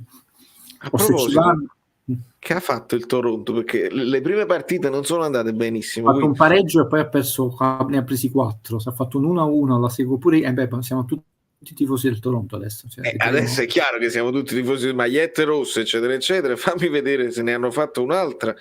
Certo, Hanno la perso, hanno perso Aia. 2 sconfitte e un pareggio. Hanno perso 2-1 con il Columbus Crew. Sai, una volta un amico mi ha scritto in privato: Guido, meno male che non c'è la retrocessione nel campionato di calcio. Questo tuo amico è saggio. Sì, ma è un amico molto saggio, dovresti conoscere, un giorno te lo presento. Guido, si può fare questo per chiudere gli inglesi con si gli doveva fare, nell'85 sì. si doveva. Bravo. E allora, Francesco ti chiede, anche perché lo stavi accennando, quindi come siamo in sintonia tutti quanti, la vittoria del Real Madrid sul PSG, dei fischi dei parigini a Neymar e Messi. Stanno diventando troppo, vabbè, io non sono Neymar e Messi, nel senso che non li ho mai trovati carismatici, però i fischi sono una forma, anche all'Opera è stato fiscato Pavarotti, vedi, buonanima, maestro Pavarotti, sono una forma di dissenso cortese, cioè tu paghi un biglietto, sei uno sportivo, sei un tifoso, gioisci per quei colori, sei deluso, fischi. Poi veramente non deve diventare un teatro, uno stadio, e va bene. Diciamo, il fischio non è una forma né di brutalità né di ignoranza, cioè, io non sono d'accordo come c'è la standing ovation, però la questione, Messi è l'ultimo arrivato, un'operazione secondo me sbagliata. Il PSG, io sapevo che mi aveste fatto questa domanda, occhio Valerio, perché si sta perdendo il punto di vista. Il PSG è un'operazione macroeconomica sociale, non è un'operazione calcistica, che ha portato già i primi frutti, un mondiale nel luogo dove nessuno si potrebbe immaginare un mondiale, addirittura a Natale. Pensate quanto è stata forte. Come è noto, visto che me l'aspettavo questa cosa, io ero in debito con voi, il centro sportivo più bello, più grande, più avveniristico al mondo non è manco più quello del Real Madrid, che lo stanno facendo all'occhio, ma quello del Manchester City, che ha superato quello del Chelsea, come ha superato quello del Bayern Monaco, che è costato 50 milioni di euro, cioè cifre che Napoli manco si può sognare. Bene, il Paris Saint-Germain sta facendo il centro sportivo in Francia più grande e attrezzato al mondo su 3 livelli, in modo tale che non ha solo 17 campi, qualcosa, ma mi viene paura a dirlo, ma ogni campo rappresenterà l'ascesa alla prima squadra. No, vabbè. A parte le solite cose, Valerio, foresteria, cose, cioè c'è la sala conferenza, sala cinema, cose, avrà un orto e un frutteto per addirittura produrti i succhi di frutta, le cose in maniera autonoma. Ma non basta manco questo. Praticamente entro quest'anno impianterà 20 academy in Inghilterra, in modo tale che non farà più l'errore di andarsi a spendere tutti questi soldi per Neymar, ma prenderseli in Inghilterra, dove è la patria, dove ci sono i centri sportivi più all'avanguardia, facendoseli, diciamo, coltivandosi da subito, da ragazzini. Quindi sta andando oltre. Adesso, specie i tifosi juventini deridono. Deridete, non avete capito che operazione sta facendo il Paris Saint-Germain. Non è più calcio. è una passione geopolitica, è lì il punto di vista. Ha perso per un errore, forse fallo o non fallo, ha perso perché si sono squagliati e perché comunque, ragazzi, 13 Champions League non solo per l'arbitro ma sulla camicetta bianca pesano, e quando cominciano a vincere pure il Paris Saint-Germain, però loro stanno facendo un'operazione che sta andando al di là del calcio e stanno imparando dai loro errori. Se hanno coraggio la portano avanti, vedete che nei prossimi anni terranno bene. Dei fischi Neymar e il presidente del Paris Saint-Germain se ne fa la birra, uno che sta spendendo una cifra che non ve lo voglio manco dire perché sennò non dormite la notte, 17 su 3 livelli, non si è mai visto un centro sportivo a livelli, proprio per darti l'idea della scalata della prima squadra. Un campo per calciatori, come diceva quello 500.000 teatri da un posto, diceva. Sì. Quindi è chiaro che la mazzata c'è stata, anche perché loro fino all'1-0 stavano dominando, il Real non sembrava di trovare il bandolo della matassa. Quell'errore non è tanto l'errore l'1-1, è che sono un po' squagliati e in 17 minuti hanno preso 3 gol, perché comunque una persona vecchia, perché poi chi critica continuamente Gattuso commette un errore storico. Benzema non è errore di Gattuso, è il primo anno di Ancelotti che non è venuto, e non è venuto per colpa di Ancelotti, perché non ha voluto De Laurentiis. Non confondiamo solo perché devi parlare male. Io non devo difendere Gattuso che c'è il suo errore, però qua è un falso storico, Valerio. Benzema è l'anno che De Laurentiis è andato a prendere a Vandanara per prendere i Icardi, e noi avevamo l'accordo con Benzema perché c'era la rottura con Real Madrid, poi lui aveva problemi per una denuncia, Cristiano Ronaldo per le tasse, cioè dobbiamo essere anche precisi nel racconto della cronaca, noi addetti ai lavori, e non andare per antipatie e poi fare un miscuglio di date, cioè. Al massimo si può parlare di Ibrahimovic, della scelta di Ibrahimovic. Ma non è stata colpa di Gattuso. Lo so, il periodo però era quello. Non è Gattuso che ha detto no, però ha detto il Paris Saint-Germain gli peserà questa uscita agli ottavi dal punto di vista economico delle immagini, però sta già cambiando strategia. La strategia, al mai più 50 milioni di stipendio a Messi, con pagato tutti quei soldi, andiamoceli a prendere non in casa nostra solo, perché intanto andiamoci a prendere in Inghilterra, a casa loro. PSG sarà la prima squadra della Superlega. Ma non si chiamerà così, poi la faremo a fine stagione questa puntata, perché la faremo molto tecnica, specifica, senza emotività. Abbiate pazienza, anche perché ora ci sono le coppe dove ci sono degli italiani, c'è, a parte il che fare, molto William Hart, c'è una corsa a scudetto, ci stanno i playoff dei mondiali, non mettiamo troppi argomenti su. Polly, siamo arrivati a 500 like, fammi sapere, altrimenti facciamo un minuto di silenzio a fine live. Oggi, come contro il Milan, l'ha decisa Spalletti la partita, col modulo e con le scelte in campo, rivoluzionando i titolari. Nel 4-3-3 vedo un nuovo valore a dosi, speriamo di continuare così. Guido, possiamo dire che l'ha decisa bene. L'ha decisa bene oggi, l'altra volta l'ha decisa sì, bene. Esatto, che nel senso incide così. Secondo me, Guido, si parlerà assai di 4-3-3, si insisterà col 4-3-3, adesso si dirà questo è il DNA, che cosa che si dice ogni mese alterno del Napoli, il DNA, eccetera, eccetera. Io ho visto, e domani nell'analisi tattica sicuramente lo sottolineo, dei benefici in questa partita del 4-3, però ho memoria e ricordo che anche col 4-3 abbiamo fatto male, anche col 4-2-3-1 abbiamo fatto bene. Credi che Spalletti adesso continuerà su questa scia, oppure vedremo diverse cose quando torna uno Zielinski più pimpante? Io penso che quando tornano Zielinski più pimpante, oggi lui l'ha anche detto a chiare lettere, ha detto okay, non è che se uno mette fuori un minuto, uno che ha giocato sempre, ha fallito, non gioca più bidone, soprattutto Zielinski. Le decisioni societarie per me sono un'altra questione, le abbiamo affrontate e le affronteremo anche quelle a fine stagione. Comunque non è il rischio sia con Gattuso, con Spalletti, quando siamo stati costretti a giocare a 3 dietro, ma proprio per mancanza di uomini. Tutto sommato il Napoli l'ha fatto per anni il 4-3-3 e ha fatto anche il 4-2-3-1 con Benitez, quindi sono moduli o sistemi di gioco, è più corretto dire che tutto sommato, anche se sono cambiati tantissimi giocatori, ormai sono della nostra società, perché comunque il Napoli, nel bene e nel male, con tutti i suoi difetti che ha, è una squadra che in questi anni, l'abbiamo fatto vedere con tutti i numeri che vi ho detto, gioca molto a pallone, cioè ha bisogno di costruire tanto il gioco. Quindi Sì. io ho sempre detto il 3-5-2 è per chi non sa giocare a pallone, cioè che non lo puoi fare per tratti di partita. Quindi sono d'accordo con te, noi ce lo siamo un po' chiamato questo cambio, no? Tra l'altro nemmeno tu e io, ma ci fu proprio una domanda, me lo ricordo bene, qualcuno mi chiese, come dici, no, io vorrei vederli anche subito, Lobotka, Guissà e Fabian Ruiz.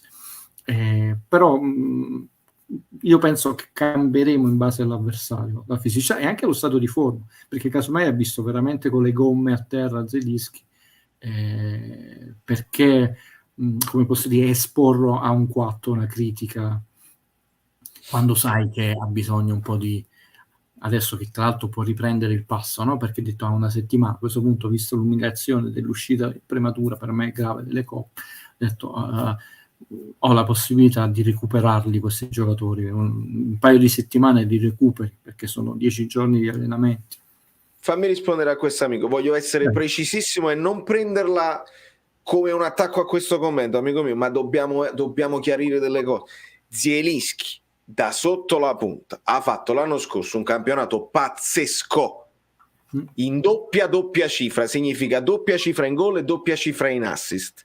Non possiamo adesso, dopo una partita 4-3 che abbiamo vinto a Verona 2-1, dire che Zielinski vabbè, perché non ha giocato, trova difficoltà perché ha meno spazio e facendo la mezzala rende di più. No, perché questo è una di quelle classiche cose, e non me la sto prendendo con te, ma perché questo ti arriva da un certo tipo di narrativa che ti dà una risposta e pretendono che sia l'unica. Zielinski, come tutti i giocatori di calcio che sono esseri umani, potrà fare una grande partita da regista di centrocampo, potrà fare una grande partita da mezzala destra, da mezzala sinistra, perché poi è ambidestro, può giocare sull'esterno, può giocare sotto punta e può giocare anche prima punta falso 9, perché Zielinski è un giocatore che ha tecnica, quindi può fare tutto. Decidere che Zielinski dietro la punta ha difficoltà significa dimenticarsi tutta una stagione. E questo però deve valere per tutto, deve valere per il modulo, deve valere per l'analisi che facciamo di tutti i giocatori, perché diciamo Lozano a sinistra non può giocare, e non è vero, perché nel PSG, no nel PSG, nel PSV faceva una caterva di gol a sinistra, nel Napoli ha funzionato meglio a destra, Lozano deve giocare solo da una parte, non è vero, quindi lasciamo aperto sempre, in generale, in tutti i commenti, la possibilità che non sia sempre il modulo, che ci può essere lo stato di forma, l'atteggiamento di alcuni allenatori nei confronti dei giocatori che sono esseri umani, e apriamo la possibilità al non sapere e aspettare di vedere e poi tirare le somme dopo. Guido, io ti ringrazio. No, dici tutto bene, non solo i gol, perché ne fece 10 l'anno scorso, cito a memoria, un sacco di assist, pali, perché noi anche oggi il nostro 18esimo troppo emotivi a volte. Poi vedi quando mi preoccupo che tu senti determinate cose, no? L'ha toccata, e quindi alla fine tu ti convinci anche a livello subliminare, no? E invece non è così. Poi ci sono delle stagioni dove non è che tu hai lo stesso stato di forma. Per Zielinski è uno che ha preso 3 volte il Covid, per dire. Una volta, non so se fu proprio andati est, disse, cioè ha stabilito un rapporto amoroso con quindi sono tante valutazioni che noi non consideriamo perché sono solo degli umini in televisione al computer che si muovono, invece non sono degli umini, sono degli esseri umani. Guido, io ti ringrazio, siamo a 3 ore, non so se siamo arrivati a 500 live, non mi interessa, sono contentissimo, abbiamo vinto una partita importantissima, devo andare subito a fare l'anno scorso fece 42 passaggi chiave, più di Insi, giocatore del Napoli che ne fece di più, e fece 10 gol, passaggi chiave, ancora meglio degli e 10 gol. Io ricordo la doppia io mi ricordavo infatti a memoria, quindi ecco, e giocava molto avanzato, infatti stai dicendo, vedi, anche i peggiori detrattori di Gattuso, qualcuno si dovette mordere la lingua, e lui ha il merito di aver fatto sbocciare, ma proprio mordersi perché gli costava proprio fatica. Allora, come calma e gesto. Poi a fine stagione vedremo l'andamento dei giocatori, qui ha avuto una flessione, qui ma meno, cioè, durante la partita è anche giusto viverla con passione e emotività, però dopo è molto utile non solo studiarsi, andarsi a rivedere le cose, perché ci si accorge che l'emotività ti fa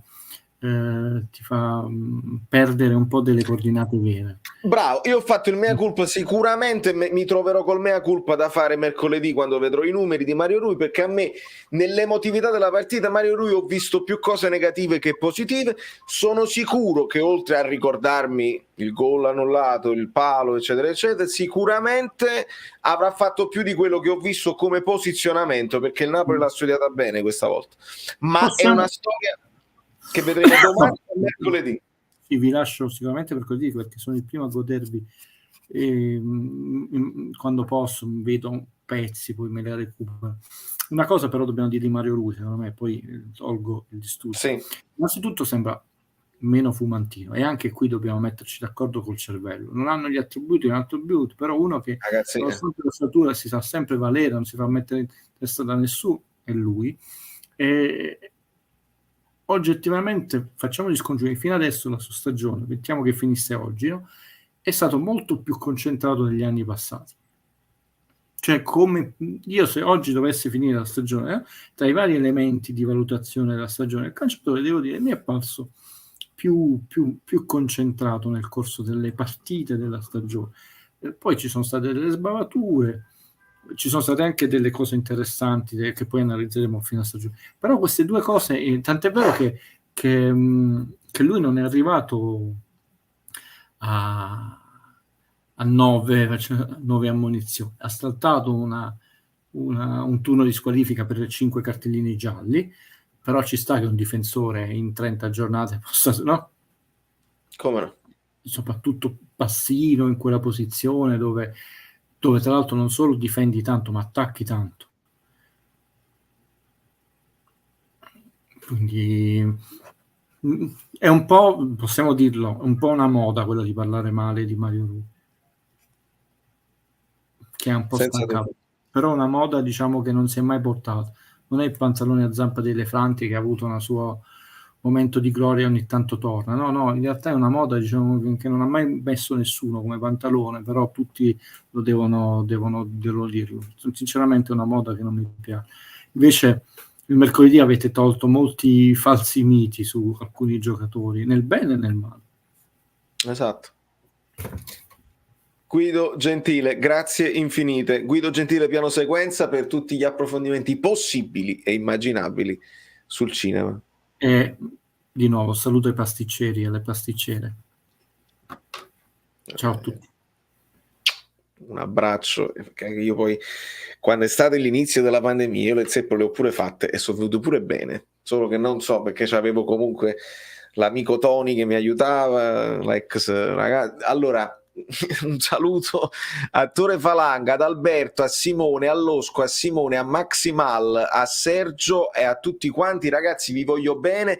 Se avete dei like finali in tasca, lasciatemeli, perché il Napoli comunque ci lascia, si toglie un po' gli schiaffetti da faccia, perché comunque è sempre il Verona, non è una partita come tutte le altre, se vogliamo, anche caricata da quelle schifenzie fuori dal campo, sul campo, dentro agli spalti, sopra gli spalti, male, bene il Napoli, perché non esisteva proprio, non esisteva proprio il contrario. Quindi vi bacio tutti. 490 Polli, grazie mille a tutti i moderatori. Le feci al forno, amico mio, erano buoni, ti giuro. Non trovai la marena, perché la marena ci deve stare. C'era lo sciroppo però da marena, quindi feci delle goccioline sopra feci veramente una roba, non lo so se feci anche il video. Qualcuno della vecchia guarda potrebbe anche ricordarselo il video sul canale, perché poi c'era poco calcio di cui parlare, ma non importa. Da New York, Valerio Fluido è tutto, ci vediamo domani per approfondimenti tattici, parole di Spalletti, VAR riviste eccetera eccetera. Il che fare, come dice Simone, sigla. Questo programma è stato offerto da niente di meno un programma, cioè proprio la sigla fluido.net e magliette, le cose, insomma. valeriofluido.oplix.com. Comunque tu ti sei montato alla testa. Alla fine è un programma. Sì, ringrazio infinitamente il lavoro instancabile dei moderatori, gli abbonati bellini e i supporters, i collaboratori e tutti i vostri commenti, perché questa community è come una seconda famiglia.